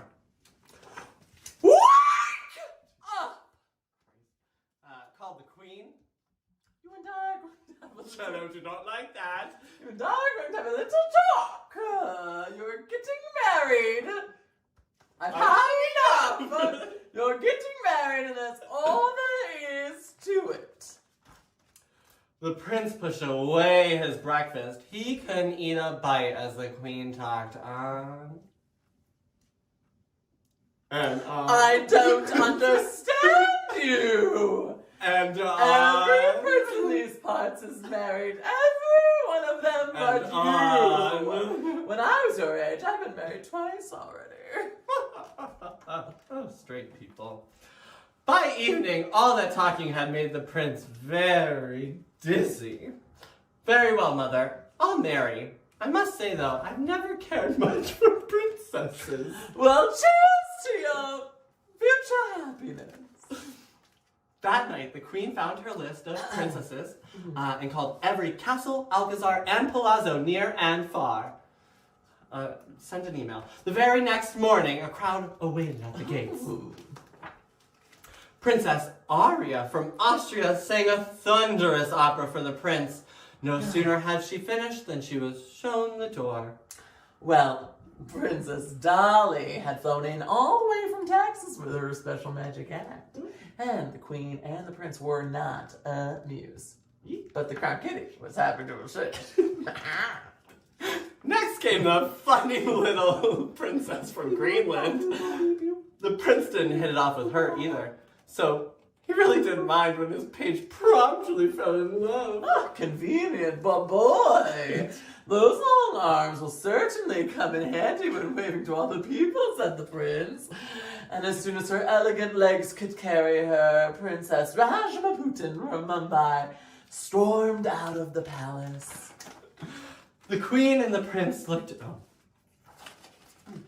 The queen and the prince looked at one another sadly. None of this was quite what they had expected. Wait! Oh, called the page. There's one more princess! Presenting Princess Madeline and her brother, Prince Lee. Oh, wow. At last, the prince felt a stir in his heart. It was love at first sight. What a wonderful prince! What a wonderful prince! Fast forward. The wedding was very special. The queen even shed a tear. Or two. Or two. Half of one. Oh, 1.5. What a delicious cake. The two princes.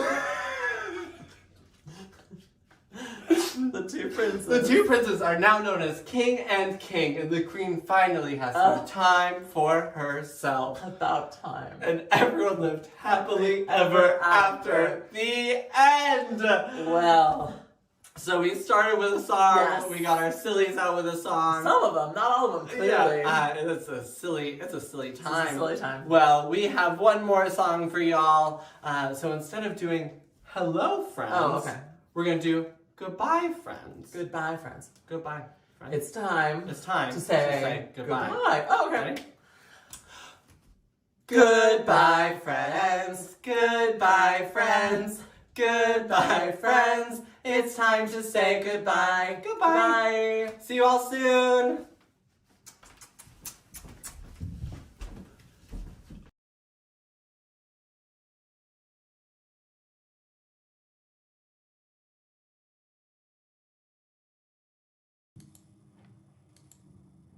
Hey everybody, we're back. I think everybody's muted. We can unmute everyone. Can you hear me? I can. How are you, Carla? Yes, or I can hear you. I can also. Oh, I'm muted. I'm sorry. I keep doing that. I keep muting myself. Carla, can you hear us okay? Yeah. Sweet. How are you? Good. Hold on. Let me turn the volume down on my phone. Okay.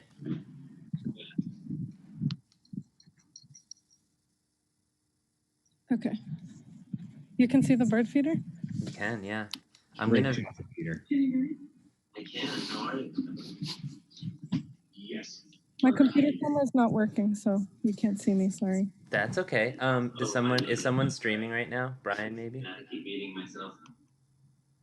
Carla, can you hear us okay? How are you?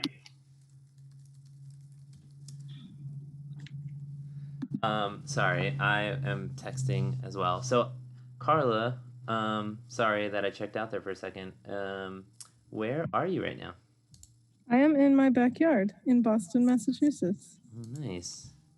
And is that your bird feeder, or do you steal some Yeah. pieces?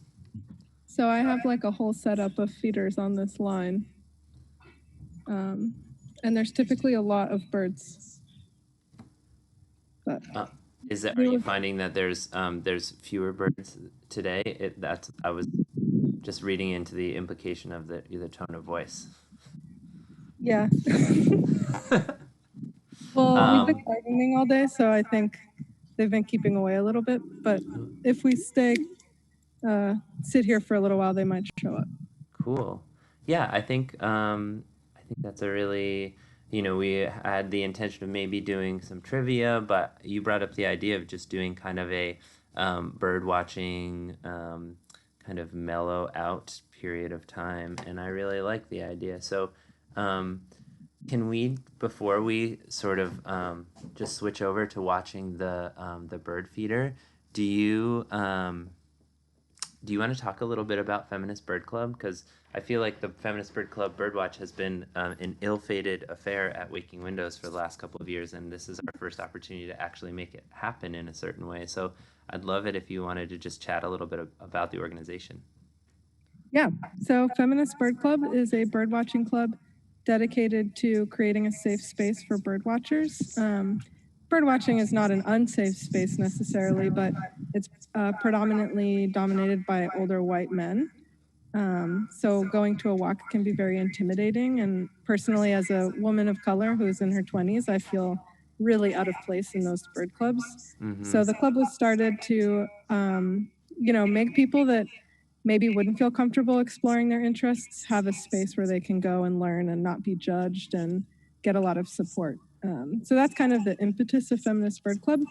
And we also fundraise for a different cause every year. So we make a patch, and all the proceeds of the patch go to a different organization. So this year they're going to a transgender rights organization, and I can't remember off the top of my head right now, but we are selling them. So anyone who buys a patch, all that money goes to this organization. And last year we made just around $10,000. Oh, that's so cool. Yeah, but it can be hard, during a music festival to get up at 9 a.m. and walk around. Mm-hmm. But that's the best time to see birds. So it's kind of a hard thing to do, I think. Yeah, well, I think that I really am into the idea. And I think in the future, we need to partner with the right people. And actually, I think Birdfolk, I don't know if you know Nicole that runs Birdfolk, but I think they would be great partners for it because she's very into birding, and so an owl enthusiast. Yeah, ooh. We'll keep working at it. Every year we learn a little bit more, but so I think what we should do, actually, can you give me the website or somewhere that people can find where they can get the patch, so that I can share it while we have the image up of your bird feeder? Yes. So let's see if I can find it in this email.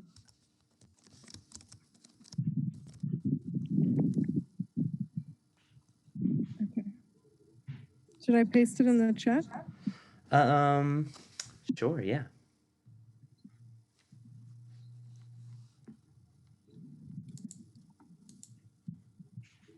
Cool.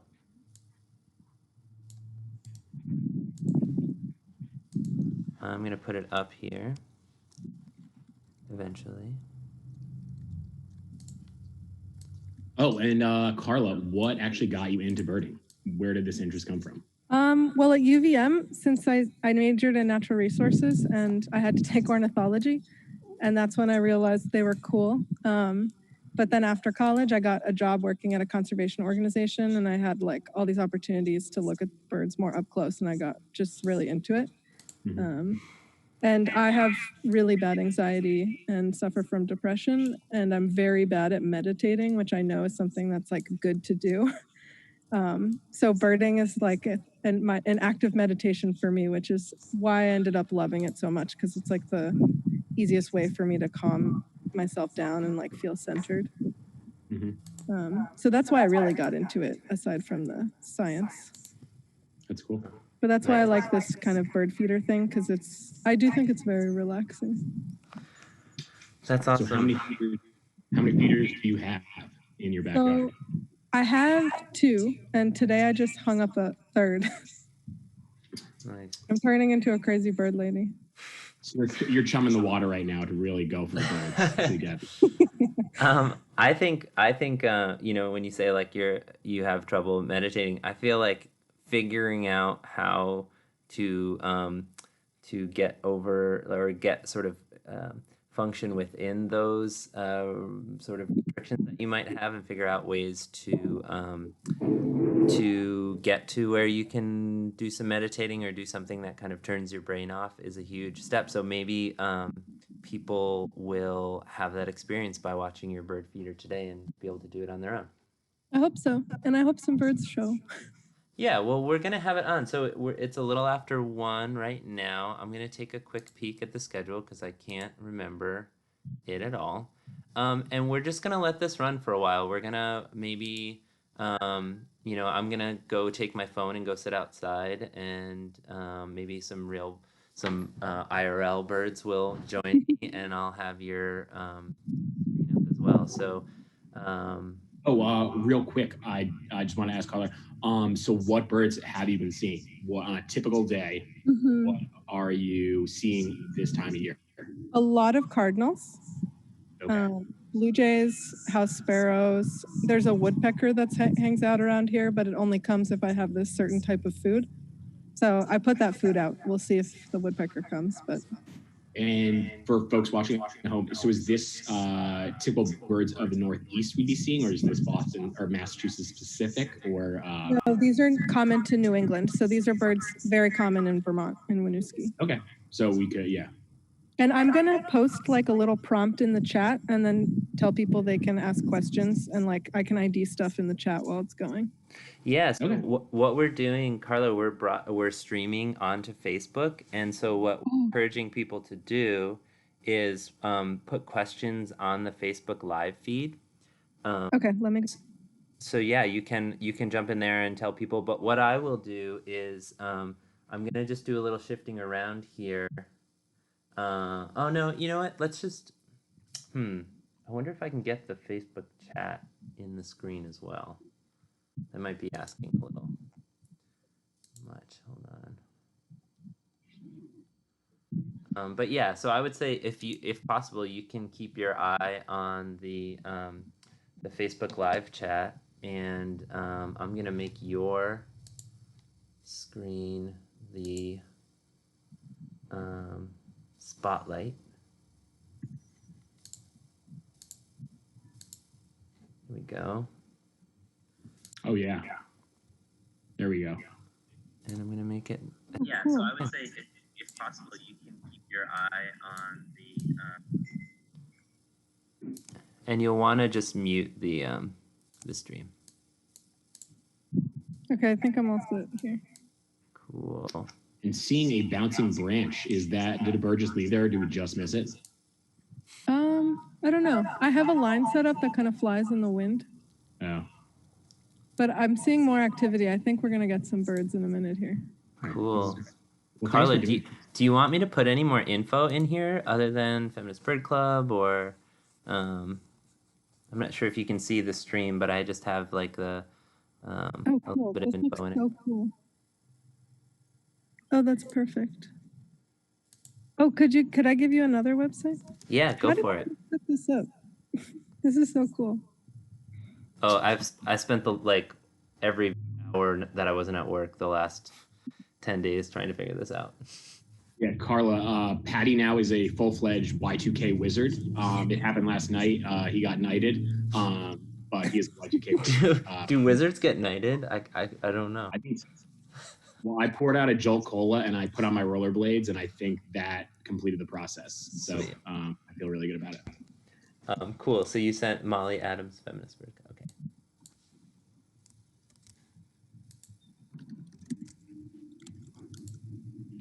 Cool. Wait, should I also send you this like meditation prompt? Yeah, totally. Do it.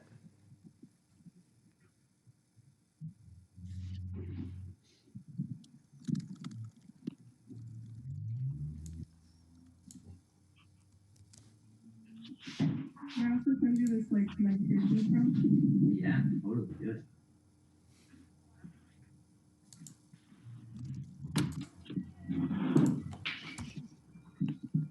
Hey, how are you guys doing? You know, just overall. In general, Yeah. doing okay. That's good. I got a job at UVM about 3 months ago. Oh, congrats. Thanks. Yeah, and so I've been employed, which feels really. I just feel really, really lucky. I was laid off in January and got this job a couple of weeks later, and it was just a serendipitous situation. Yeah, that's awesome. I actually also got a job like a month before this all happened. Yeah. It's weird to start a new job at this point. Yeah, but should I write meditation prompt here? Oh, sure. It doesn't matter. Okay, I'll just leave it as is. Cool. Yeah, so in general, doing good. Happy to have a place to kind of go on a regular basis. Yeah, I think that's like the luckiest situation because being at home all the time, I think, is a little hard. And just have a little bit of a routine that's not, that's been super helpful, is just, having a routine or making sure every day kind of has an actual feeling to it rather than waking up and being like, today could be any day. So, define the day has been a quarantine thing for me. Yeah, I love your workout videos. Oh, thank you. It took a pandemic, but to get this temple in order, but I've been really appreciating being able to experience the development of the character. Oh yeah, the voices changed multiple times, and I still feel like I'm shaping it. It started as a big pile of clay, and now it's it's on the wheel, and it's taking shape. So I'm excited. Yeah, no, it's been really good. The character that it's become feels right. I'm just doing a little bit of formatting here. It's kind of taking me a minute. Ooh, do we have some? So Carla, what are we seeing? So right now there's a house sparrow. Okay. 2 house sparrows. Oh, and what type of bird feed are you using? And what type of feeder is that exactly? Because I know nothing of. A friend gave us one for the house, and we have it outside, but that's it. I know nothing of feed or types of bird feeder. Well, the bird feeder, I don't know like what the style of bird feeder is called. It's just like a pretty standard one. Okay. But the bird feed, I like to get a wild bird mix, because you get different birds with different seed. And this one's a mix of like sunflower and millet, and I think there's peanuts in there. And but the hard thing is that there's some like really pesky birds that like sunflowers, and they typically tend to take over my yard, which I don't like. So I've been trying to mix it up. The suet, which you can't really see on the screen, I don't think, or it's like way in the back, but that's actually made of rendered beef fat. And then it's filled with fruit and nuts, and woodpeckers go crazy for it. Will they just sit on the side and not care about like the hole and just make their own hole because they're woodpeckers? Yeah, they just peck into the suet because it's kind of like this weird, oily, like thick thing. So they just like peck at it and then they eat it, get the seeds and the fruit and stuff. You can make it at home, actually. It's really easy. Yeah, maybe we'll have to do that next year's DIY bird seed feed. Yeah, what I was gonna do if that was like a idea you guys liked, you can just get pine cones and cover them in peanut butter. Oh no, I think I might have done that because I went to when I was younger, I went to the Norman Bird Sanctuary in Middletown, Rhode Island, and my mom would drop me off for summer camp, and we would do that. Sounds really familiar of doing stuff like that. Yeah, birds are pretty cool. They're very resilient. They fly thousands and thousands of miles during migration. Right now, we're actually in migration season, but I haven't seen much around here because, I haven't been leaving my house, and I don't really have a lot of native plants in my yard. And native plants attract a lot of birds. So if you're trying to attract birds to your yard, I would recommend thinking about your garden. And so the birds that we're seeing today, where are they migrating from? Like, where do they go during the winter? And obviously they're coming back to the Northeast, but where do they go in the winter? Well, so house sparrows don't really migrate. They're just here all the time. And cardinals and blue jays are also year-round birds, but sometimes we see warblers that come through and they migrate from like way up north and they go down to like the Gulf of Mexico. So those, we're probably not going to see any migrants today, really. We're just going to see birds that are always here. Because in migration, so when will folks that are just getting to birding as myself, when are we going to start to see more migratory birds? So like end of April to the mid of May. Okay. And this is I can show you a map at some point, but there's different like fly zones where birds will fly. And there's one on the East Coast and one in the center of the country and then one on the West Coast. So there's certain states where you're like better able to see migrants, and Vermont has a lot of migrants. Where I live has a ton of migrants because we're so close to the ocean. Oh, yeah. Yeah. Ohio is like birding paradise, which I think is crazy. So if you're looking for a bird retreat, Ohio is the spot. Yeah, Ohio's like, they have this birding festival every year in Ohio that's like out of this world. That's so funny. I would just, if I looked at a map, I wouldn't be like, ooh, Ohio's the hot spot. I know, right? Yeah. Texas, another amazing place just year round to go birding. Have you taken a bird trip to Ohio or Texas or done with the Feminist Bird Club? No, I have not. I would love to. I'd really like to go to Costa Rica. That would be pretty cool. But I've never taken a birding trip. I would like to. I did go to Maine 2 years ago to look at puffins. Those are awesome. That's one of the cooler, not to put down other birds, but that's awesome. Puffins are incredible. So you can go onto a boat in Maine, and then the boat takes you out to this island, and there's like hundreds and hundreds of puffins. You can't get out of the boat, but it's incredible. There's so many. Oh, because are they protected and you can't go near them? Yeah. Yeah, and this island, actually, it's kind of a crazy story because this island is in Maine, and there was like one puffin pair left because they were so in danger. So these scientists went out and they put in a bunch of decoy puffins, and it like attracted more and more puffins. And when they nested, like more and more puffins were coming back to the island because they thought it was already covered in puffins. Oh, that's crazy. They were just fake wood decoy puffins. That's too funny. Crazy.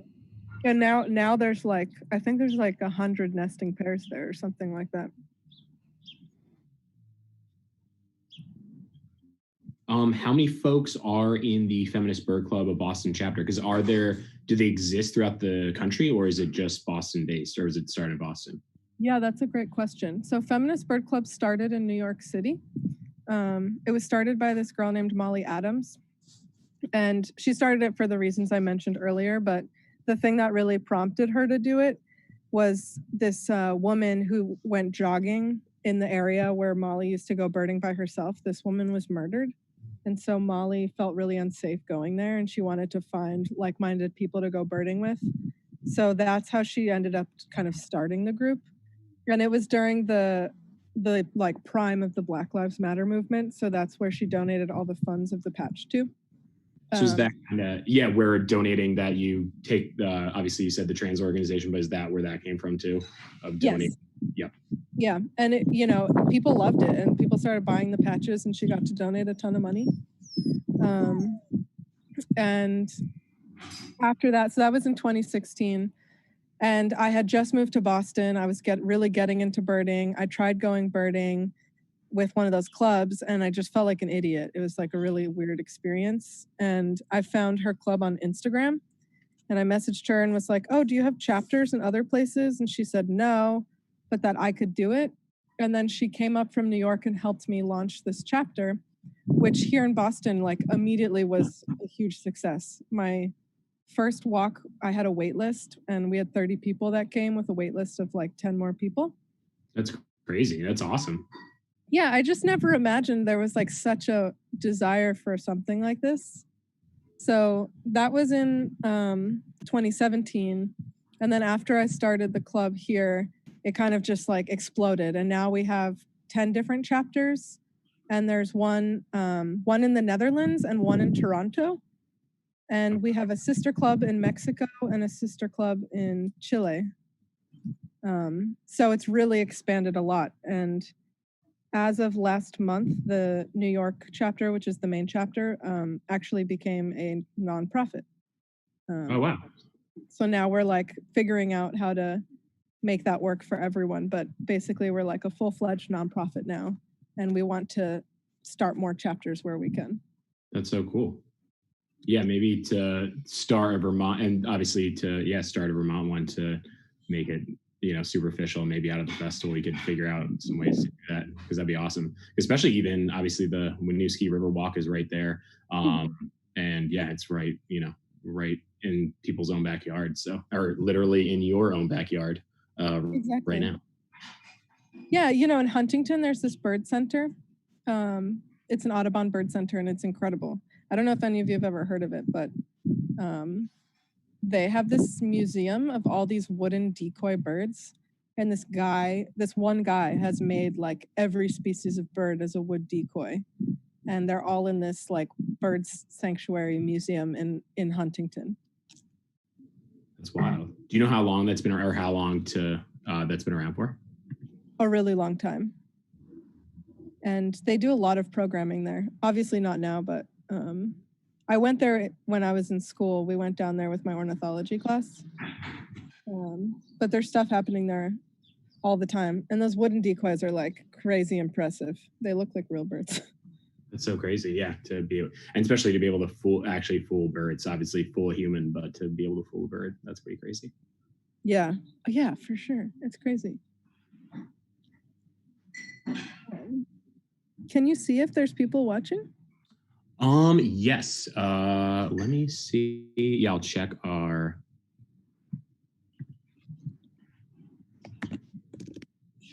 My dog is on the hunt for some squirrels. Yes, there are 25 folks tuned in. Whoa. Okay, that's exciting. Yeah, I messed up because I had our Facebook Live, Twitch, and all that stuff going, and then the sound just kept getting messed up and echoing back. So now we just have it on the TV, and then just check in every once in a while.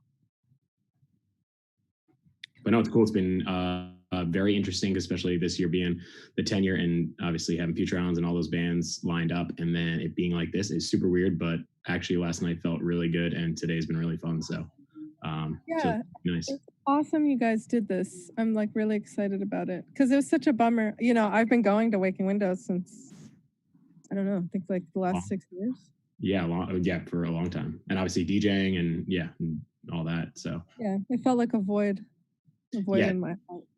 Yeah, it would have been really weird if nothing happened this weekend. It would have been really strange and kind of a bummer. So I'm really glad that this is happening, because still so feels normal texting the crew every 2 seconds and phone going off and being in communication with everyone. So it feels good. So no steps though.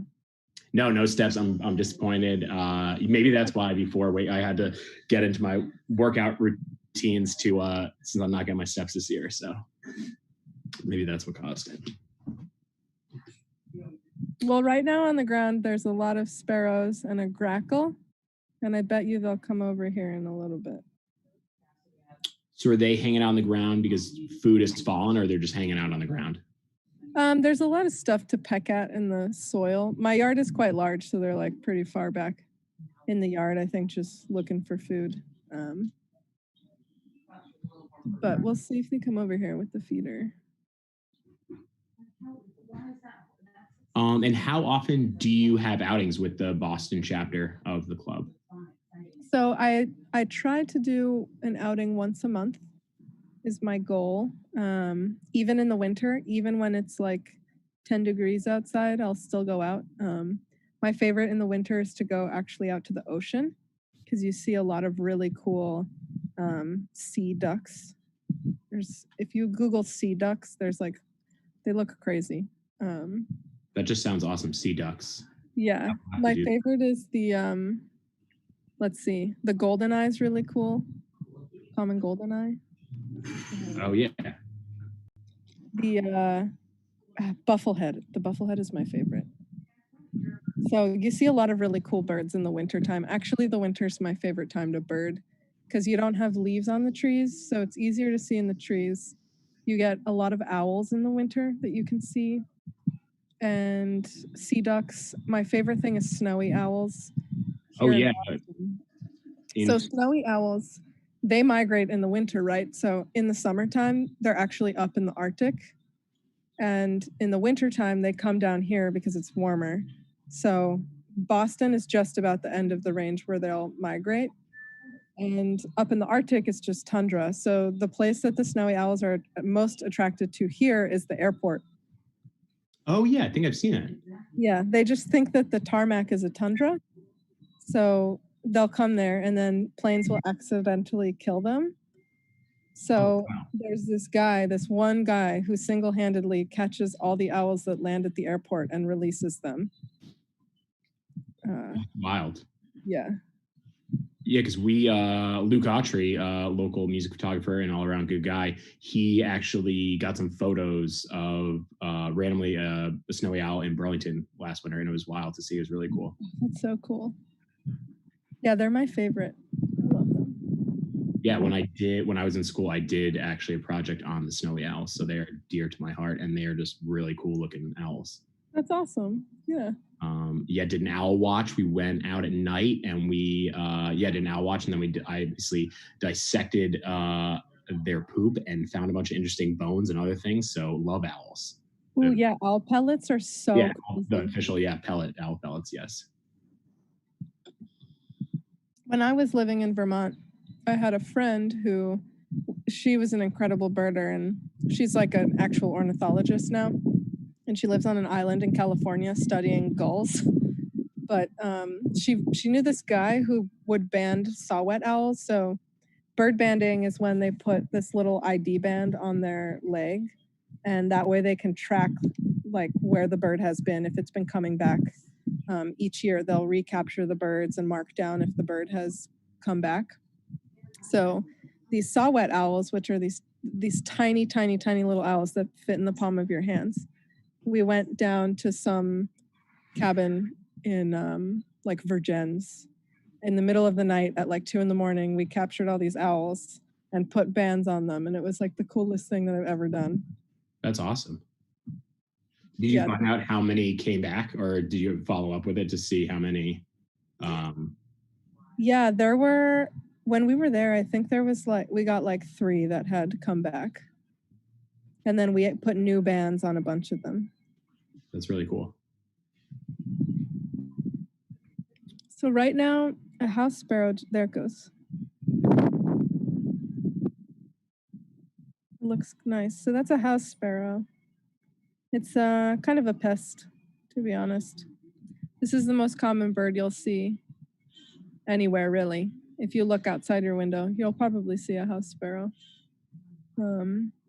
The male house sparrow has this like brown cap on his head, and the female house sparrow is really drab brown with some markings, some stripes and stuff. And are these birds usually traveling by themselves or in a group, or how do they usually show up? House sparrows are really social, so they tend to hang out in big groups. And they also tend to hang out in pairs, male-female pairs. So you'll see house sparrows oftentimes in a big group.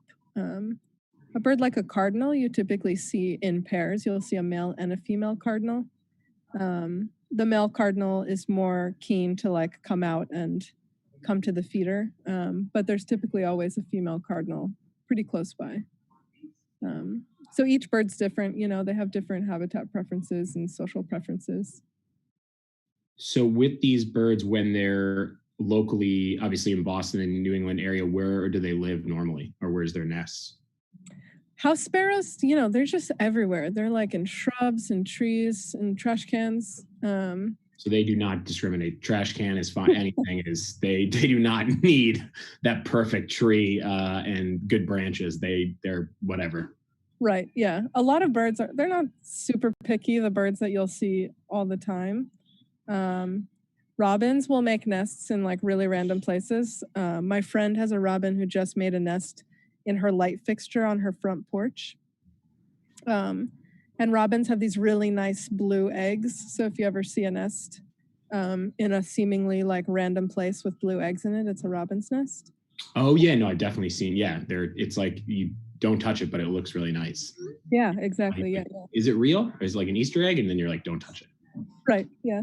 Orioles, they make crazy nests. They're like these cups that hang from branches, and they look insane. Like I can't even believe a bird made that. Yeah. It's different than a trash can. Yeah. Hummingbird nests are my favorite. They're like super, super tiny. And depending on the hummingbird, they'll sometimes make them against buildings. In Ecuador, where my family lives, they have all these hummingbirds at their mountain lodge. And there was like 10 nests that were all just stuck to the side of their building and tons of hummingbirds.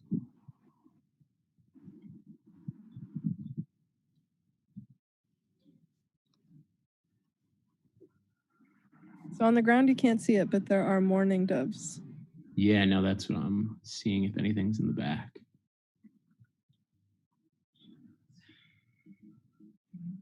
Do your roommates share your birding enthusiasm? So I have 2 roommates. One of them I met through my birding club. He came to a walk and he likes birds. I think he came as more of a social thing. Yeah, it's obviously another aspect of it too. Whether you're being bird enthusiast, meditative health, mental health stuff, or just social, so multiple reasons too. Right, exactly. Yeah. So that's how I met one of them. And then my other roommate, she's actually a horticulturist. So she loves plants. And because of the plants, she's come to really love birds. And we love going out together because I'll be really focused on the birds and she'll be really focused on the plants.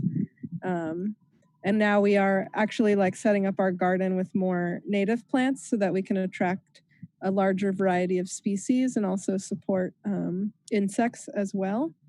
And her sister is actually an ornithologist. So it's cool to talk to her about birds because she's like super, super into it. No, it's awesome. And actually, yeah, people with good information. That's awesome. Yeah. I hear a cardinal now. So if we're lucky, we'll get a cardinal down on the feeder. Right now, we've got another house sparrow. Because maybe I'm imagining this, but do folks have webcams set up on their feeders that you can like go around the country, around the world to see different things? Yeah, so at least like here in the States, the Cornell lab, at Cornell, they have the like best bird ornithology research center. And they have a variety of different wildlife cameras set up both at feeders and nests. So you can see like all throughout the country, a bunch of different types of birds. I don't know about like in other countries. I think it just depends on the place. Mm-hmm. But I think next week through Feminist Bird Club, we'll be live streaming a feeder in Costa Rica.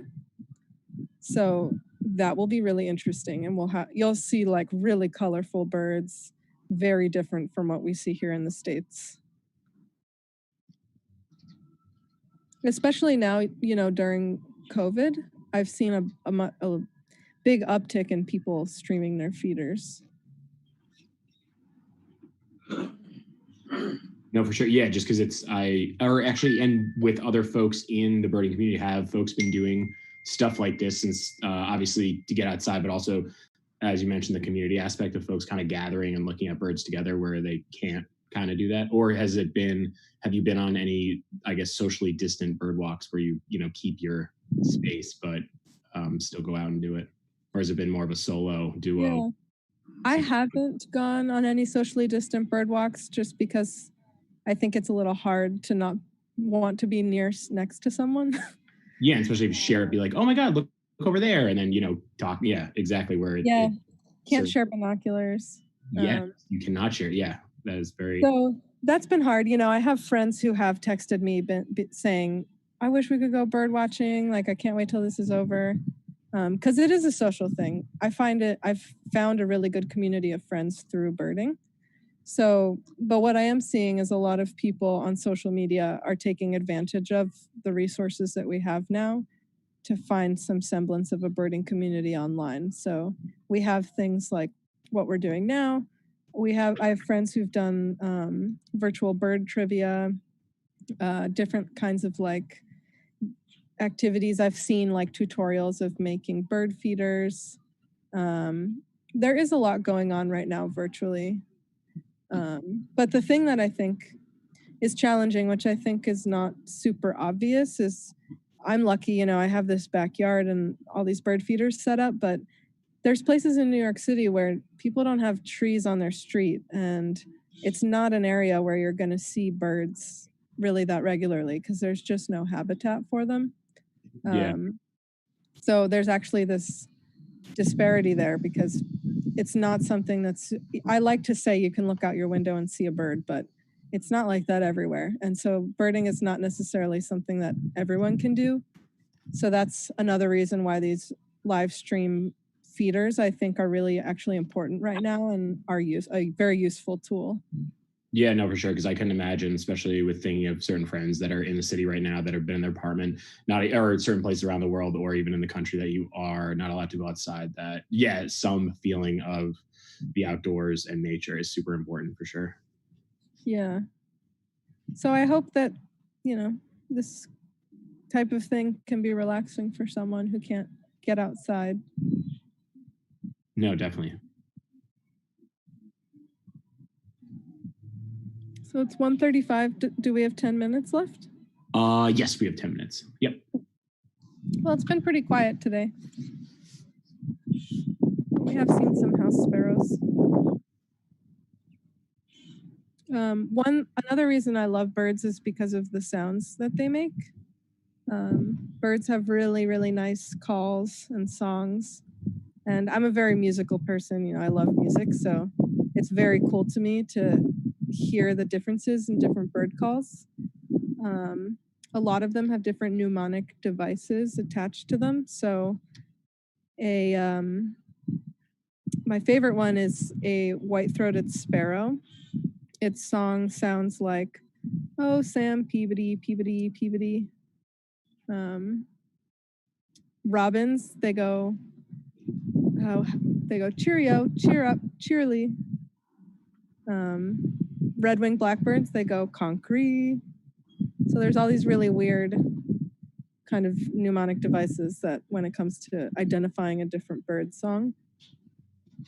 And how long did it take you to recognize a lot? Like all of a sudden you're like, oh, I actually know what that is, or is it instant, or does it take a while to finally put it together that you're obviously you're hearing the bird before you see it. So when you're on a walk, you know actually what you're looking for rather than there's a bird here. Yeah, some of them are easier than others, like the chickadee. Its call goes chickadee dee dee dee dee. So I think the fact that its name is the sound makes it easier to remember. But I forget all the time. I have to refresh my bird sounds on a regular basis because I find it really hard to remember. Yeah, no, that's and how, I guess, and is it different call, obviously male versus female calls when it's obviously mating season, or just regular kind of chatting, bird chat? Yeah, there's different, so the songs that you hear are usually just like, they do that a lot for like attracting mates. A call is something that sounds more abrupt and maybe a little scary, or like something bad is happening. And that's usually an alarm call. You often hear chickadees do that. If there's like a hawk that's nearby, they'll start making this crazy sound to alert other birds that there's a hawk nearby. Blue jays do that a lot. They drive me crazy because they start making this like crazy sound. But you'll hear, that's the hard thing about IDing birds by sound, is that there's actually like at least 3 different types of sounds that a bird will make. So yeah, it varies. And so when you're going out on a bird walk, is what is the main goal besides the three we talked about with mental health, community, and just doing birding in general? Are you trying to identify new birds? Are you kind of scouting populations? What is kind of the goal, or is it just to go out and see some birds and have fun? So in the birding community, there's a type of person called a lister. This is the type of person that keeps a list of all the birds that they've seen, and they'll go out and try to add more and more birds to their list so that they can say they've seen like 200 types of birds. And they get like that tattoo. They're like, I've done, it's like the Adirondack 46. They're like, I'm a bird 200. I'm a bird lister. Yeah. It can be actually pretty intense. There's another phrase called a twitcher, and that's a person who chases a rare bird. So if they get a rare bird alert, if I'm like in Boston and I get a rare bird alert that there's like a brown-footed booby in New Hampshire. Oof, you drop everything and you get to everything. Yeah, you go see the booby. That's so. Is there like an app, or is it like an app, or like you get a phone, like a phone alert? Yeah, there's you can sign up for rare bird alerts, and there's also this app that I use called eBird, and I keep track of every bird I see on eBird because eBird is a citizen science app. So it's collecting data on what's out there, mainly for tracking climate change, tracking bird populations. So that's my goal when I go birding. I try to keep track of them all for that purpose. But on eBird, people log what they see. So they'll log rare things, and you can go and see what might be out there nearby you. Mm-hmm. But are people willing to share that all the time? Or if they see a rare bird, they're like, this is just for me. I got to check off that list and get it, and then post and be like, all right, I found this. Or people in the birding community pretty open to sharing information and helping each other out to a certain degree? It totally depends. There's people that are super friendly about it and people that are absolutely not willing to share. The other thing to keep in mind is that there's the ethics part of it. You know, with owls, you don't want to broadcast to the whole world where an owl is because they're sensitive species. Mm-hmm. So in that case, people will be a little more careful about the information they're sharing. But there are people who just don't care, and they'll tell you where everything is. But personally, I'm a scientist according to my degree. So I have a lot of like ethical dilemmas when I see an owl, or if I know someone saw an owl, I don't know if it's appropriate for me to try to track it down because I know it's a sensitive species. So there's a lot of nuance. It's interesting. The community is very interesting. But I'm in it for the science. I love the birds. I think they're interesting. I volunteer at the Arboretum here in Boston, tracking bird nesting. So they have a bunch of bird houses out in the Arboretum, and I go every 4 days and look in the bird houses to see if there are nests or eggs. So I've been tracking tree swallows, and last year I saw the tree swallows create their nest. I saw them lay their eggs. I saw the eggs hatch. And then I watched as the little fledglings grew up and flew out of their nest. That's so awesome. that is really cool. And that's like that's what I love about birds is that kind of process. Yeah, we're involved in the whole the entire whole circle. That's awesome. Mm-hmm.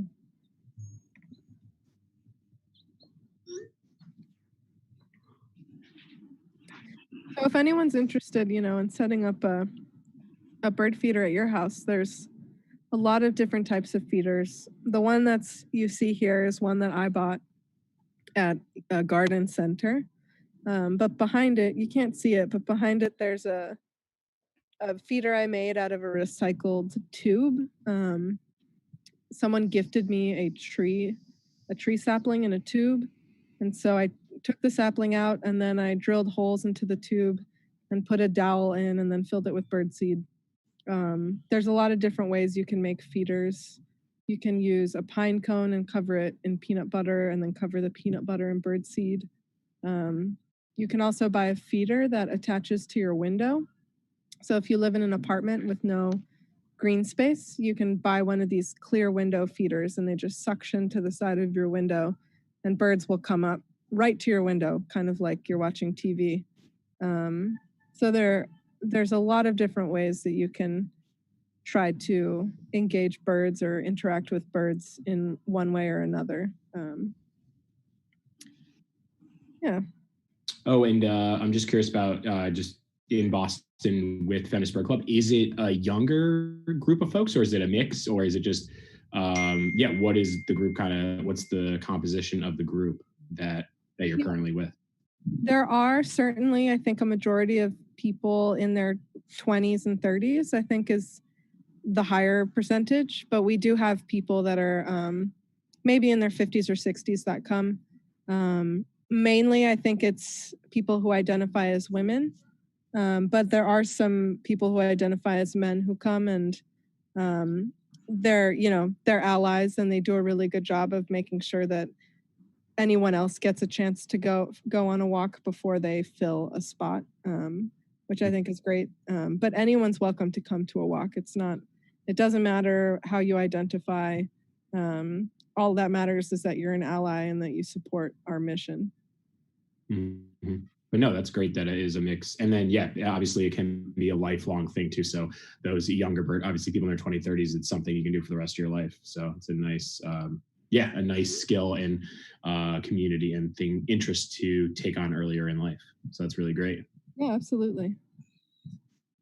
And there's tons of resources online if you're interested in getting into birding. I know we haven't seen much today, except some house sparrows, but the Cornell Lab I highly recommend is a place that has 1,000 resources. And the Audubon Society also has some really good articles on, getting into birding, making a birdhouse or a bird feeder, a lot of different types of resources there. Hey, Carla, it's Patty. I'm back. Hey. Hey, I was just sitting out on my porch and listening to you guys have a conversation, watching the video, but also like watching birds around my house. It was really nice. What's the Jericho bird game right now, Patty? It's mostly just the 3 chickens that we own. You're doing more of a hyper local bird, which is already there. Yeah. It's really nice. Yeah, I had to build its house for it. But I think that a question that I had, because we haven't seen a ton of birds, is like, how often do you go out and you kind of end up not seeing as much, or are there times where you would expect to see a ton and don't see much, or would expect to not see much and get like a big influx of birds? Yeah, so in the morning, around like 9 in the morning, and when the sun is going down are the times where you're probably going to see more activity, because that's when birds are feeding. This time of day is just quieter generally.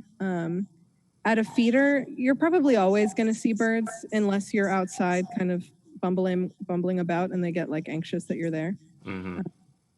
However, the other thing I'll mention is that I filled my feeder this morning at like 9 a.m. because it was empty. Mm-hmm. And it hadn't been filled in like 48 hours. So typically it doesn't get like super populated until like a day after I feed it, because the birds kind of have like walked away from it thinking that there was no more food there. Oh yeah, so it's like if a restaurant that you really like is closed when you go to it a couple times, and then you're just like, I'm not going back to that restaurant until you like walk by it and it's open. Exactly. That is the perfect analogy.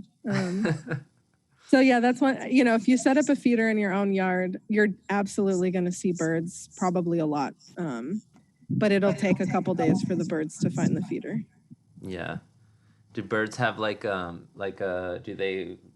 they like social in that they'll like let their buddies know that there's birds, there's like food somewhere? Or do they just like notice that another bird is headed in a direction? They're like, ooh, I bet they're headed to eat something, and then they follow them. No, they're super social. They will like communicate with the other birds that there's a food source over here. They'll be like, hey, Carla finally filled up her feeder. Let's go back there. Yeah, exactly. Sweet. Well, I think we're going to start getting some authors on the Zoom call here in a minute. I just wanted to give you a heads up. We have one that's in the waiting room right now. So I think I'm just going to sort of start shifting stuff around here. Is there any... Go ahead, Bri. Oh, I was just going to say, Carla, if there was anything you wanted to add before we kind of transition. Yeah. Oh, sure. Just thank you for watching this pretty empty bird feeder.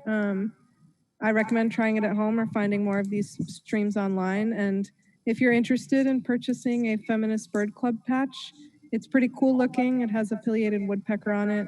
And all the proceeds will be donated to a good cause. And check out Feminist Bird Club. We're starting chapters every day. Well, not every day, but we're trying to. That's awesome. Well, now's the time to organize. Well, you got, but no, that's awesome. And thank you so much for doing this. And thanks for honestly coming, supporting Waking Windows, DJing it, doing this. We really appreciate it. Yeah, thank you. Yeah, thank you, Carla. You've always been a good Waking Windows participant and helper. All right. Should I exit this or should I wait? Yeah, I'm just gonna switch us over to some cool loops that Ren and Abby made, and we can continue our conversation and stuff, and I'll start letting authors in. So just hang on 1 second. I'm gonna switch over. Okay.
Okay, go for it.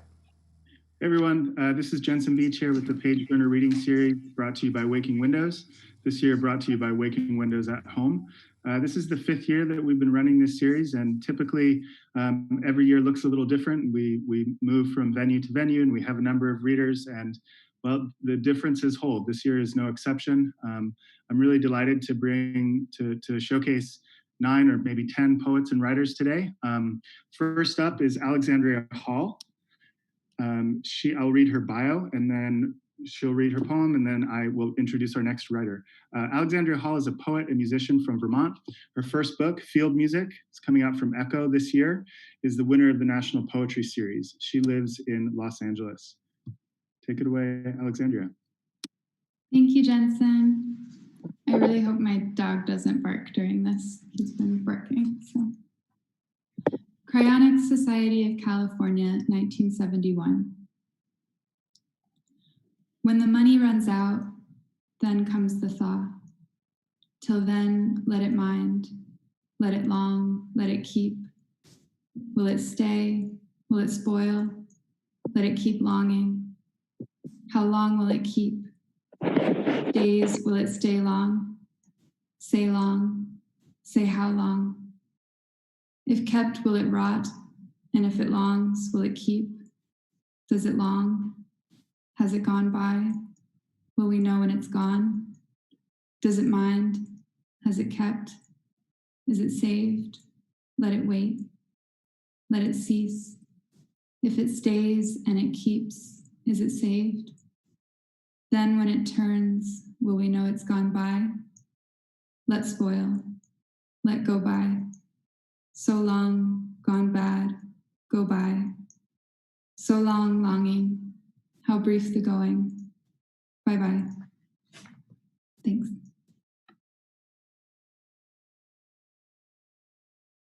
Thanks, Alexandria. That was beautiful. I really enjoyed that. Next up is Nat Baldwin. Nat's on the call, right? Yo. Nat. Nat Baldwin is a perennial addition, just like Alexandria, at Waking Windows in various capacities, and I'm delighted to bring him here today too. So Nat Baldwin is a musician and writer living in Portland, Maine. His most recent solo albums are Autonomia, did I say that right, Nat? 1, Body Without Organs, and Autonomia 2, Recombinations, both released in early 2020. His first book of short fiction, The Red Barn, is available from Calamari Archive. Thanks, Nat. All right, thanks, Jensen.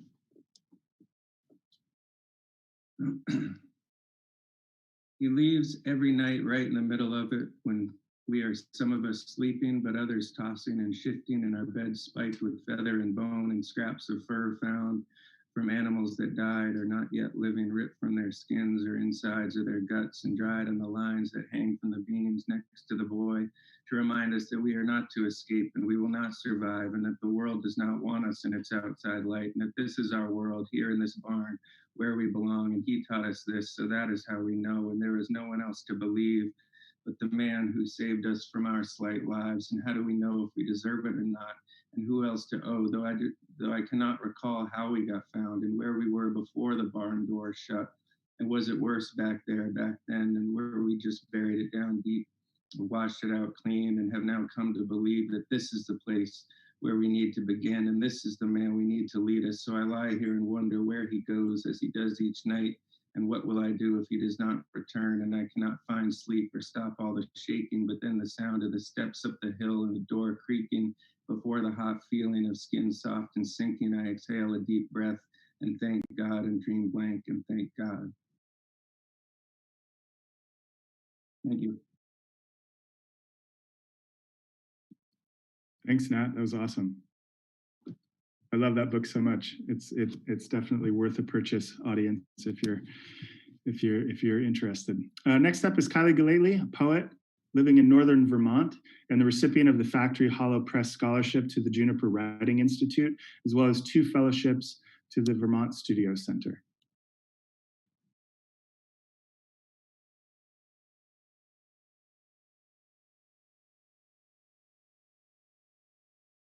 Kylie, I think you're muted.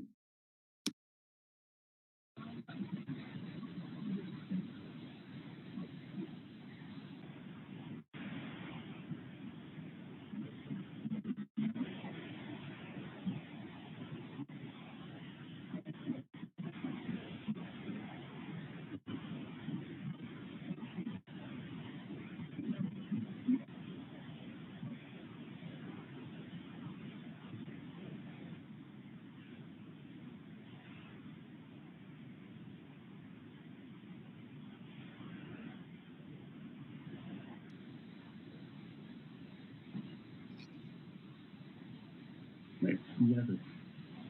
That sounds good. Yeah, should we, Tyler, does that sound good to you? Let's skip ahead to Matt. You good with that, Matt? And then we'll try to get the sound sorted over there. Okay. It's fine for me, yeah. All right. So Matthew Minicucci, his most recent collection, Small Gods, out from New Issues, won the 2019 Stafford Hall Oregon Book Award in Poetry.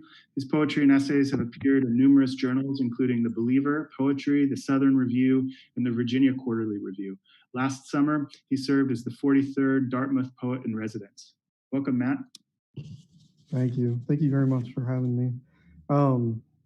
This poem came out a couple of years ago in Poetry Northwest, which is a lovely journal. And it takes its title and its ekphrastic content from one of my favorite Alfonso Cuarón films. It's called Children of Men.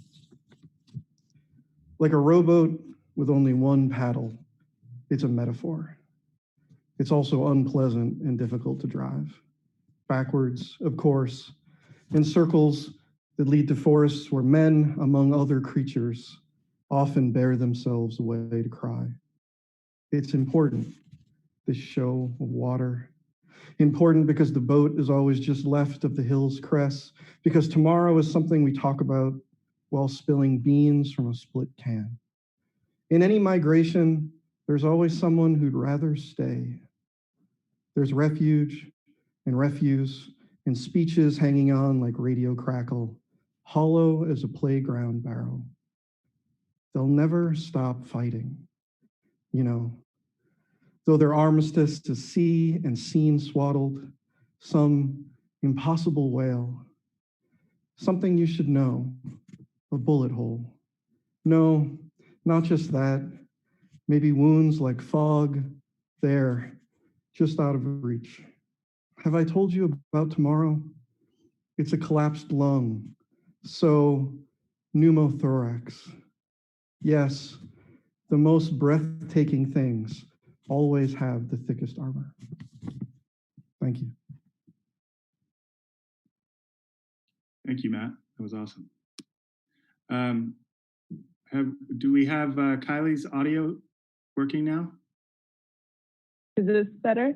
That's better, yeah. All right. Let me read your bio again so we can properly get this set up.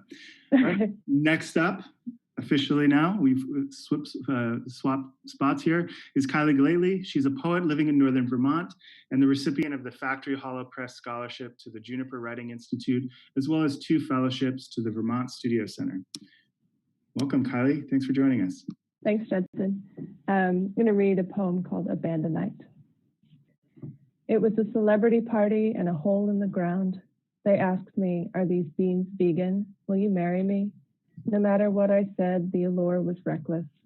Ledges looked good, cliffs even better, for I knew how cold the water below would be. Every leg hung, eyes peered too far, letting myself hang over the dangerous lean. I was mostly in, submerged, saturated, fermented, marinated, soused but not preserved. They asked me, what do you do with your excess energy? The water made it worse, a temperature for heathens only, too easy to indulge this far north. Again, why aren't you armed? How did you get in here? I didn't recognize the carcassed bird, thought it was a loon. I had hit my head so hard. I remembered the next day it was a heron and hoped it meant something. The bird's body, a bottle of scotch. I had something to prove. I signed a waiver, gave up the right, and jumped down through the trees. The voice of the poet says, I can't remember to be tempted. I have no memory to keep in mind when the view fires an impulse. I am a native of Abandon and will not be leaving home. Thank you.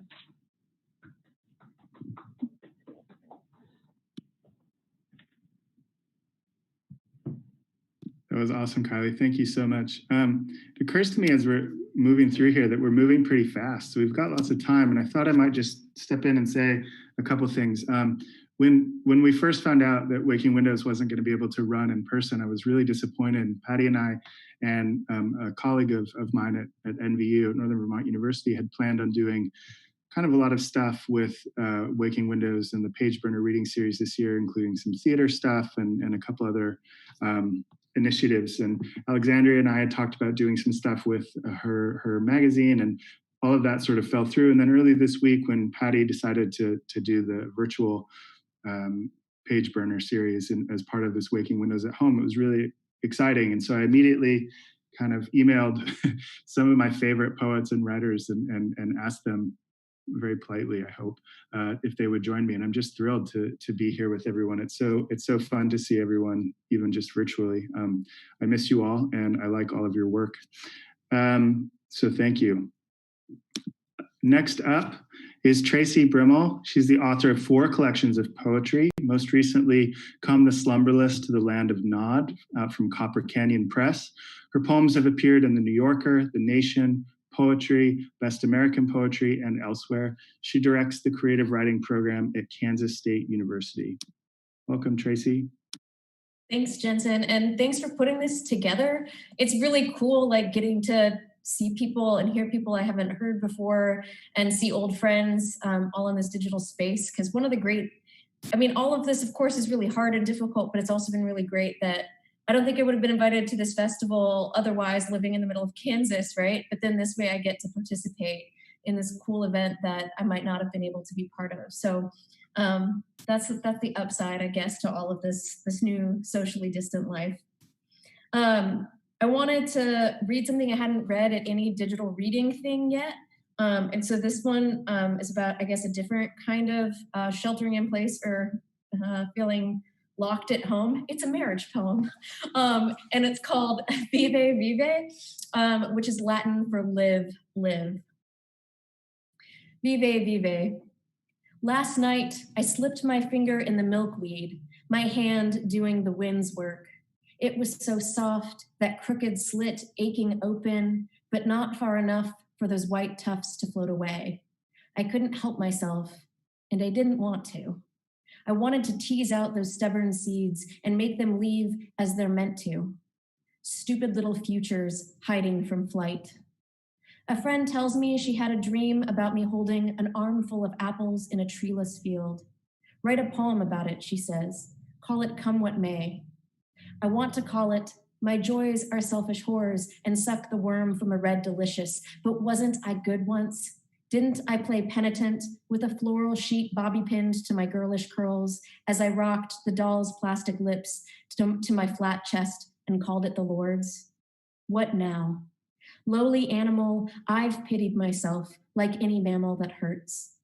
I've described the papier on a cat's tongue to my son, how the wet sandpaper that cleans our salty fingers is a predator's tenderness, the tongue evolving into a tool to lick bones clean. None of my prayers are questions anymore, just aching stanzas full of chrysanthemums dying on the kitchen table. At our anniversary dinner, my husband and I agreed we wouldn't talk about pain. No new medications, no dosages, no metaphors for what's failing in his body now or how this new pill will make him die for trying not to suffer. He had the pork, I had the balsamic glazed duck. There was an apple torte and coffee at the end. The sun set. We said nothing. There was no language without sorrow in it. That terrible near symmetry. I set out my nativity 2 months early. I always confuse Joseph with the shepherds, but there's no mistaking Mary and her silent baby staring up at the bored sheep. I paint her robe with nail polish called Starter Wife. My Lord, why is goodness so hard for me? I lick a battery to feel a spark before putting it in the toy ambulance. Dead, I think, my tongue unjolted.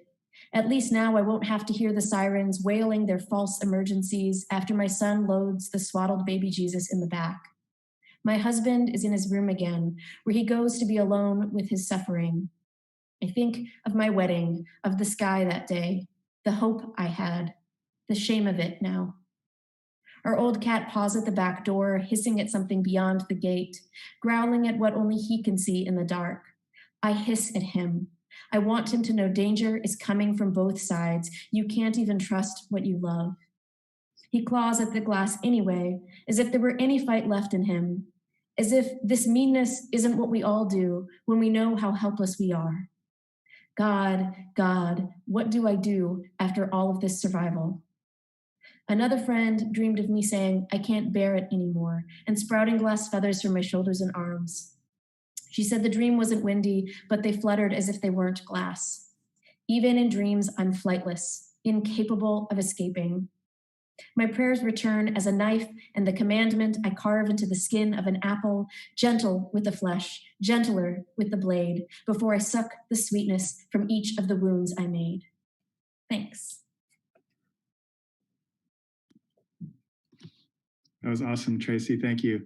I want to echo what you said. I think it's so neat that we get to do this virtually, even though it's not ideal. It is one of the real benefits of it is that we get to have people from all over join us. Alexandria's out in Los Angeles, Nat's in Maine, you're in Kansas, Jenny is also in Kansas, or you're in Missouri, right, Jenny? And I think it's really, I think that's just great. That's not something that we otherwise would be able to do with Waking Windows, so I'm excited for that piece of it. Next up is Burlington's own Major Jackson. He's the author of the recently released collection of poems, The Absurd Man from Norton, a Guggenheim Fellow. Major teaches at the University of Vermont and serves as poetry editor of the Harvard Review. Welcome, Major. Thanks, Jensen. Can you hear me? Great. So I'm gonna read 3 short poems from the book, The Absurd Man. And this first one is titled, The Absurd Man is Subject to Pareidolia. No one believes in angels. The hills appear lost. The president waves routinely. At dusk, the passing towns gather all their charms and give them to the coming night, the body's coffin. The dashboard's panel is a commercial break from the mind of forest, music burning in the seeds. If not for angels, we'd fall to more wars, I say. And my love weighs more than the universe. Don't ask me to explain this. Car beams fall on the trees. Something shows between the branches taking shape. I know I'll suffer this plague forever. This is titled, The Absurd Man Dispenses Advice. And I wrote this poem thinking about my daughter and thinking about all the women who are subject to the aggressive nature of fashion catalogs. The absurd man dispenses advice. If your mouth is stucco and your crush is lakefront, what manner of ivy should risk your serve? Try avoiding the verve of leather interiors with boys whose menacing faces and over-the-shoulder sweaters augur begrudging expressions of fall catalog bliss. Don't grow thin. Enjoy exhalations of cold breaths after ice cream breaks. You are more earth than potted plants in a sunroom. And besides, someday the Shakers will return to the playground, able-voiced, carrying long ladders deep in song.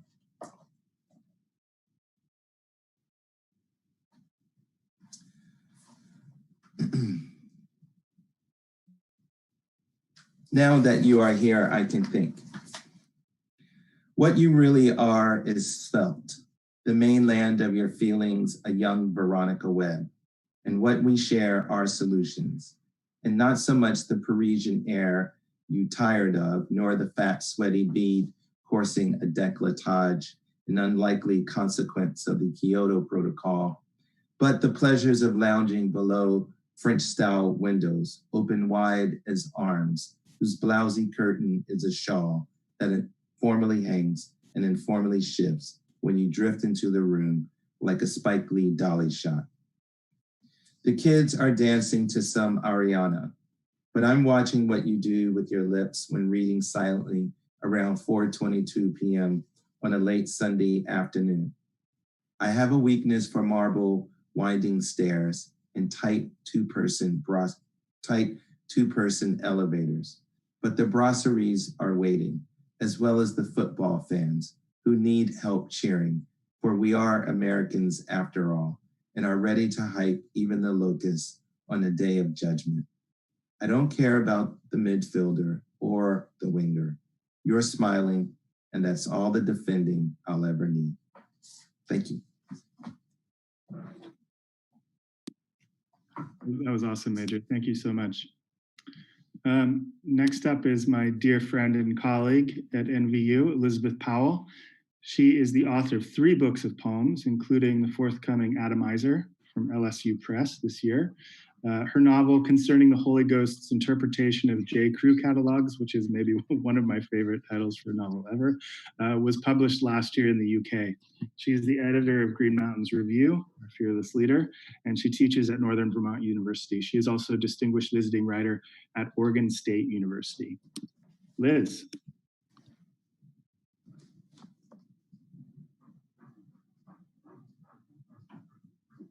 I don't think we can hear you. Thanks, Jensen. Thanks, Patty. Thanks, Waking Windows. It's really nice to be here. I'm going to read two short poems. One is from my first book, The Republic of Self. It was the first poem I ever published. And I want to read it because I've been watching Mrs. America and on Hulu, and it really reminds me of my childhood growing up with my feminist mother and having her drag me around onto different political organizing parties of women in my, I had a little t-shirt that said the woman's place is in the House and in the Senate. And I was about 7 years old and I wore that shirt every day and it smelled terrible.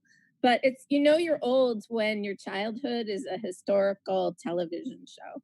Anyway, so I wanted to read my very first poem that I ever published as a nod to my foremothers, my feminist foremothers that allow me to be here. And this poem is called Pledge. It's about the Pledge of Allegiance. Republic, your cool hands on my schoolgirl shoulders, not sure what allegiance meant until the vows were held by heart, by memory, by rote, by benign betrothal. Republic, you were mine, I knew, because of mother's religious pamphlets. Lindsay for mayor, McGovern for president, how to register voters. I didn't ever want to go to school on Saturdays. The babysitter said if Nixon won, I'd have to go. Me, your most cherished child bride. I wanted a white communion dress like the ones the Catholic girls wore. Republic, you know, I wanted to play cards with mother. Mother smoking Marlboros, watching Watergate all week. Citizen mother, all consumed at that confessional. I liked the name Betsy Ross. I liked the idea of sewing flags. I liked the tattered textbook about the colonies. So tender, my Republic. I am pledged by my childish troth so strangely to you. And the second poem I'm going to read is an ekphrastic poem based after a self-portrait by Martinka Warzinski called Smell Me, where she wraps her own body in saran wrap and tries to extract her smell and then make a perfume sample out of it and then put it on one of those strips in a woman's magazine. So I thought, well, what would that be like in a poem? So this is after her work of art and it's called Smell Me, Self-Portrait.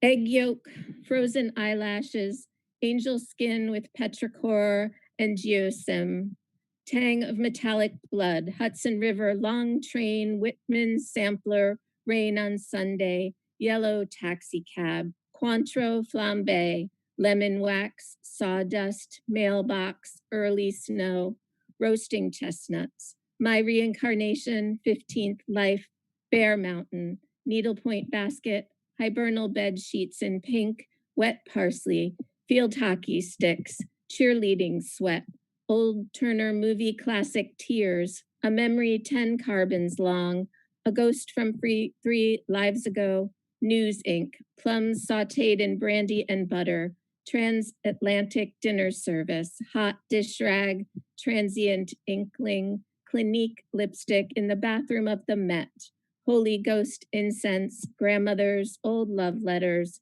rain on tin, hay in sun, cucumbers sweating on buttered bread, burnt sugar, candied violets, cool bathwater with ivory soap, monogrammed red wool sweater from college, pencil eraser, mason jar of old bones, leather shoes,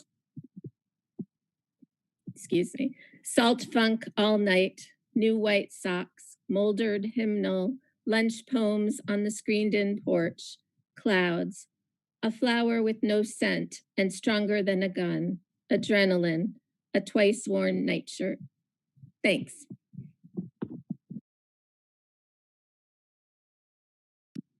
Thank you, Liz. Those were gorgeous. I really appreciated that. So next up, we've got Dee Dee Jackson. Before I introduce her, I also want to say congratulations, Dee Dee, to your son, who I believe graduated from college today. Is that right?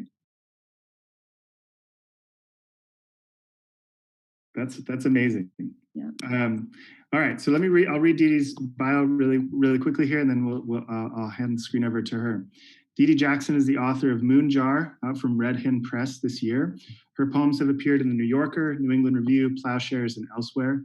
After having lived most of her life in Florida, she currently lives in South Burlington, Vermont, teaching creative writing at the University of Vermont. Welcome, Dee Dee. Right. Thank you, Jensen, and thank you, Patty, and Windows. I said Waking Windows, but I want to thank you guys so much. I'm really happy to be reading with everyone and listening to everyone's lovely poems. I too am going to read one poem from Moonjar. It's an ekphrastic poem, so I think there's a little theme going on here. In it also, it's a poem, like Tracy said, it's a poem I don't read out loud very often, so I thought it'd be nice to hear it read. It's a poem titled Ordo Virtutum, and it's after a religious play that Hildegard Bingen wrote in the Middle Ages. And like Liz, there's definitely a feminist tone here. It's a poem in the voice of a group of women, and I wrote it with this idea of feeling trapped, and I can't help but be feeling that now with social distancing. So I thought it kind of felt necessary and a little appropriate to read. So I thought I'd read this one. Ordo Virtutum. After Hildegard Bingen. We fill our eyes when they are closed. We dig our fingers into the crevices of the flamed grain in the oak table in search of crumbs and pebbles of sand nested there. We hear the songs that come from these nests, clear and crisp as Ordo Virtutum, a music for the open mouths of medieval women. First class. We will struggle with our woman soul. We will fill our empty arms. We will fill our empty bellies and our empty mouths. Ordo Virtutum. We will fill our empty ears. Our ears are always empty. We will never listen. We do not listen. We are women. We do not listen. Second class. We empty our eyes when they are open. We will watch a ring and a ring weighed and bound. We will take and give these rings. We want the flint and fossil of the voice, but we do not know the voice is clear and crisp. The voice echoes like a rocking cathedral. The voice echoes like Amiens or Chartres. Third class. We want a house as large as a cathedral. We want a house as dark and cold as a cathedral. We want a house as empty as a cathedral. We fill our mouths when they are empty. Fourth class. We will fill our mouths with him and him and him. We will fill our mouths with the Father and the Son. We will taste the sharpness of the slaughter. And I'm going to read one other poem. It's a short poem, and I thought I would read a poem that I've read since social distancing. I've written, I should say, since social distancing. It's the most recent poem I've written, and I thought I would take a risk and read it. And it's titled Philodromidae, which is the Latin name for this very common spider here in Vermont. I don't know, I guess as the walls warm, the spiders want to start moving around and they're starting to enter the house. And I'm fascinated with all these different types. And the Philodromidae is this little crab-looking spider. It's kind of long and thin and moves in a crab-like way. So this is after observing a Philodromidae. A gray speckled spider curls at the edge of my desk lamp's shade after circumambulating the rim 3 times, like compassing the Earth's equator alone, the center a hot bulbed core. She slows, if on a clock at the 9, not a web weaver. She's sure to make a silk sack of eggs as soft as a lamb's ear and as white. But for now, she is as still as time. Her funeral will not be held today or tomorrow. She is a wandering hunter, a child of the seasons. I have been here before, watching a life parallel to my own, waking with strange bites all over my body. Thank you. Thanks so much, Dee Dee. Those were lovely. Those spiders creep me out too, I gotta say. Maybe not so much fascinate as scare, but your approach is probably better than mine. We've got one more reader, and we've got lots of time left over, so I think we can open up to some questions either from one another or from an audience, if that's a possibility. Patty, I don't know. I'll have a couple questions prepared too. So why don't I introduce Jenny? What we can do, just sorry to jump in here. We're on Facebook Live right now, and that's where we've been taking most questions. So if people want to ask some questions, I'll go monitor the Facebook Live account while Jenny is reading and come back if there's anything that anyone wants to know. Great, thanks, Patty. That's awesome. All right, so Jenny Moberg, our final poet, is the author of Marvels of the Invisible, out from Tupelo Press, and Refusal from LSU Press. She has received support from the National Endowment for the Arts, the Sewanee Writers Conference, Vermont Studio Center, and the Longleaf Writers Conference. She teaches at the University of Central Missouri, where she directs Pleiades Press and co-edits Pleiades Magazine. Thank you, Jenny, and welcome. Thank you so much, Jensen, and thank you to Patty, and thank you to Waking Windows, and also thank you to all these amazing poets. I'm so honored to read with you. Thank you for your work. So during this time of quarantine, we've seen an increase in domestic violence and abuse. And I've been thinking a lot about people for whom home is not a safe place. So I wanted to read a couple of poems from my collection, Refusal, just in solidarity and support of victims of domestic abuse. This is Epistle from the Hospital for Text Messaging. Oh, and this poem has a line that's inspired by Elizabeth Powell. Thanks, Liz. Epistle from the Hospital for Text Messaging. I have made of myself a rabbit. I can no longer speak. Language is only the click, click, click of my heart ticking faster now. I stepped out of my dress. I auto-filled myself. I slipped the gray skins over my head. I know you love to watch the animal of me, my fast pounding brain, how I enter the garden to pluck berries with my teeth, then the ellipses of my leaving. I know you love to watch the end of me. I vanish beyond the field whose borders I built with your 1,000 barbed unsaids. I vanish into the sky. I vanish into the moon, this lemon slice of dead volcano. Here I wait, my fingerless ears poised as satellites, projecting my rabbit-shaped silence on space's blank walls. Something I don't understand about myself makes people want to hurt me. Vice. A part of you has been here all along, a witness. Light like song through the sieve of the 5-fingered fig leaf. An accident on ice. Your mother's last drink and the chips that fell like gold coins from her eyes. The first man who was cruel. See him? The first man who loved you, who gave you the silver-coated tail fin of a blue whale. The last man, the memory of his voice tightening its vice around your neck. You do not have to be perfect. All thoughts are prayers, you've learned. Listen. Some people will empty their cups so you can drink. Remember them. Some will shine a light on your face in the dark. We'll see it's you there dying and disappear laughing down the star-gilded streets. Remember them too. Now let them go. Thank you. Those were beautiful, Jenny. Thank you so much. And what a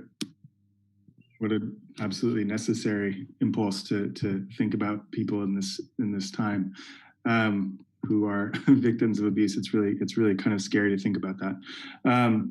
Patty, did you get any? Are there any questions on the Facebook Live page, or should we go in a different direction? I have to check it real quick. I just put up a ask me questions if you have them comment. So if you guys want to sort of work internally, and I'll jump in if anything comes up. Sure. So I have a question. I'm curious about this. I know I'm just hosting the event, but I'm also a writer, and I have been having a hard time with all of the tumult of being at home and the pandemic and the stresses and anxieties, and not to mention the stuff that's happening in higher ed, where I know many of us are also teaching. How is that affecting your day-to-day practice, just as poets and as writers, or musicians if you have a different practice as well. Is there anything that you'd like to talk about in respect to that?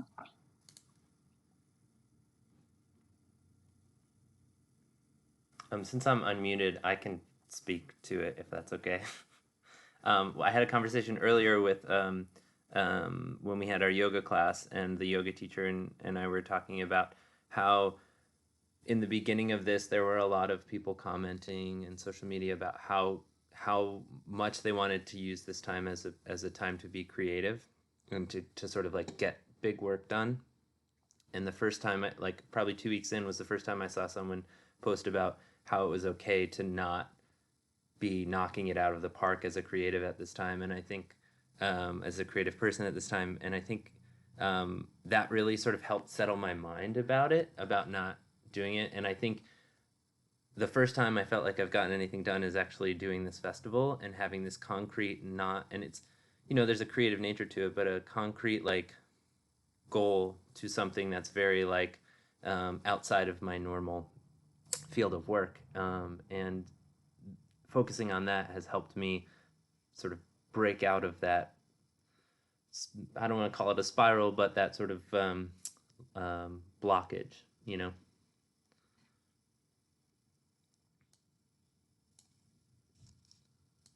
I guess I'd say too that I seem to be one of the people who's faring better right now than in a normal semester. And I think for better or for worse, I have noticed this about myself in the past, but I tend to thrive in a crisis. And I've even had a therapist tell me I don't just survive trauma, I thrive in it. I was like, well, that seems not good. That's unhealthy probably, or there's something about that. But I'll look at that at another point in my life. But right now I'm going to keep riding that survival skill that I have and just be really fine with that. And that at a different moment in my life, I'll examine what this like thriving in crisis or on crisis thing is in myself. But I've actually produced way more than I would ever in a normal spring semester for myself right now. I think sometimes there is something about chaos that's like, buckle down, focus, I got this, I'm gonna crush it. And I'm like winning at quarantine right now because that's just how I do, I guess. Again, not suggesting it's healthy, but I think that's just, I tend to be one of those people who moves into like intense focus and action and those sorts of things. And so again, we'll look at this at another moment in my life. It's just not now. It's the time to unpack where does that come from my childhood or whatever. This just isn't the time to closely examine that. So.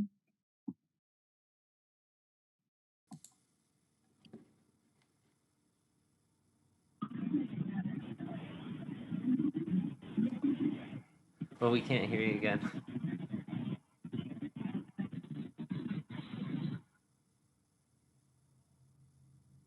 Can I jump in just 1 second on Tracy's point? I also feel like I've gotten a lot done in this. I'm not sure anyone's ever told me that I thrive in such situations, sadly. But there's something about maybe that says something about the joy of this particular place that I'm at and I'm in, and I'm actually getting things done. I just did an interview with the Oregon Public Broadcasting about poets writing during an epidemic, and a lot of people were saying that they weren't getting any writing done, and I felt weird. So maybe my comment, Tracy, on your thing was, I'm glad to have solidarity in getting things done, because sometimes I feel strange saying, actually, I'm doing okay, but I almost want to be like, but it's okay if you're not doing okay. So I sort of wanted to say that. Can you hear me now? Yeah. Okay, good. Yeah, sort of following with what Matt's saying. I feel like I've been really productive, but in ways I've never worked before. There's sort of this, all of life feels like a new life all of a sudden. So I'm doing just totally different things. Like my poetry is now, I'm working in found poetry, cutting up old books or doing erasures, and that feels appropriate. It's like working with what you've got and not having much space to work outside of that. And that, it's just very different, and it feels very productive.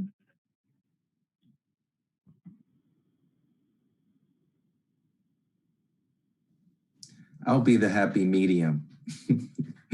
There are intense moments of thriving and moments where I'm debilitated by the massiveness of what we are experiencing, debilitated to the point of of course going about my day, but there might be some kind of intellectual block there because I'm at that point where I'm not so much questioning the value of writing and the value of art making. In fact, it becomes a necessary antidote to the intensity of the headlines. Let's put it that way.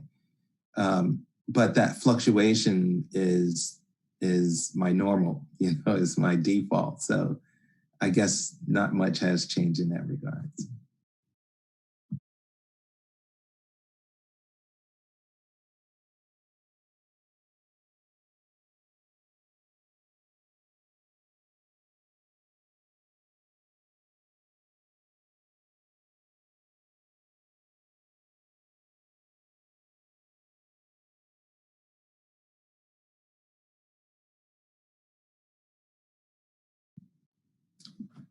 Another question, or is there other?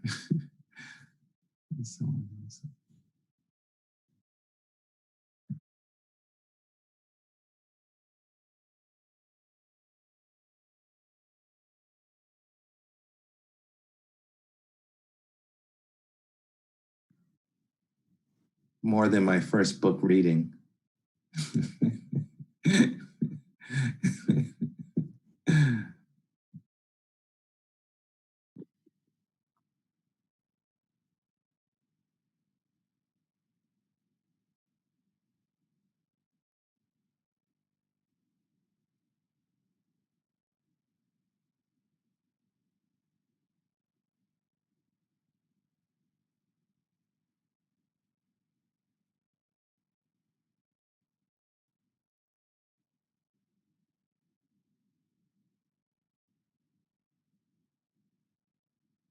Yeah, that sounds good. I'll just say a quick thank you to everyone. Thank you all for working with me so quickly to get this going. And thanks, Patty, obviously, for being our producer. It was a real honor to have you all read for Waking Windows. And hopefully next year we can do this in person and figure out how to get those of you who are coming from afar up here to Burlington for an in-person reading.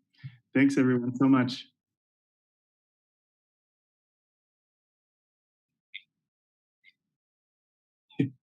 Totally has.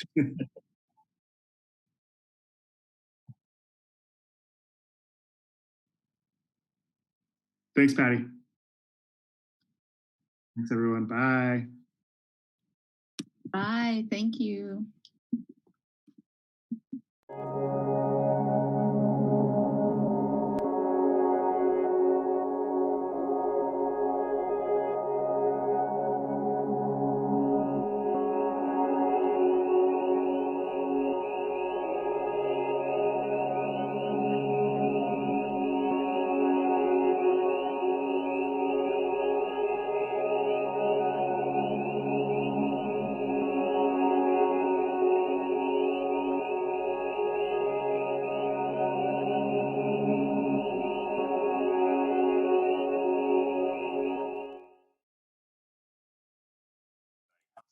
Great. That was nice. That was really nice. I That like the was mix. nice. There's been everything obviously is different. Nick, you finally got out of the hammock, I see. Did. It was so bright. So nice. So nice in my backyard. Whoever knew sun in the face would be too bright. In the face. All right, there we go. Guys, this is a pleasant morning, I gotta say. I think really nice. Anybody that's been streaming, even if it was just for one of the sessions or whatever, we've had consistently about 40 to 50 people checking in. I think it's Makes awesome. me feel normal to a certain degree. Making me feel more normal, which I don't know if I ever feel normal, but yeah, it's making me feel a lot Yeah. more normal. What is normal? Yeah. So No, I it's been think what great. we're gonna do, this is we're having a public Waking Windows meeting here, but I was gonna say, we're live, right? yeah, 100%. I feel like their workings are key. I think people want to know how this works. Yeah. How we handle how things. this is how big of a mess we actually are. Absolutely. So not sloppy joes, but a little messy. Yeah, I think what we're gonna do is take a break. I think I'll get in touch with Liggy. We're gonna do some lighting tips on how to light your home studio. But I think I need a little break from the computer because I'm gonna be here from 3:30 until about midnight. Yep. Just like- I just wanted to pull up questions for Liggy. If folks have any questions, please. Sure. Because we're stopping the stream, how is that going to affect? Well, they can just. I'll jump back on the stream. I don't know. Tell folks in the event. We could just wait until Liggy's live, and it worked fine. Just having people ask on the fly at the end. Okay. Yeah. So like with Rough Francis yesterday. So we're taking a break for an hour and 10 minutes, and then we have Liggy lighting design, great friend of the festival. I don't think an hour and 10 minutes. No, it's more like 40 minutes. Or 40 minutes. We'll come back into 3:30. Okay. So that is true. Let's do a real quick we're gonna do Liggy lighting. It's gonna be awesome. Then we're gonna meet up with Luke and Brian, who shot the festival last year. A little reminisce about old times. Yeah. So we'll do like a quick retrospective of 2019's Waking Windows, and they'll be taking some questions and stuff. And then from 5 o'clock to 10 o'clock, we have a bunch of live and pre-recorded performances that we get to watch. It's gonna be like a real Waking Windows type thing. So. And then we're gonna shut it down with a dance party. That's happening? Oh my god, I'm so excited. That's gonna be so fun. All right, everybody. That's gonna do it for Waking Windows Day 2 morning time. We'll be back in about 40 minutes. Okay, bye. Bye.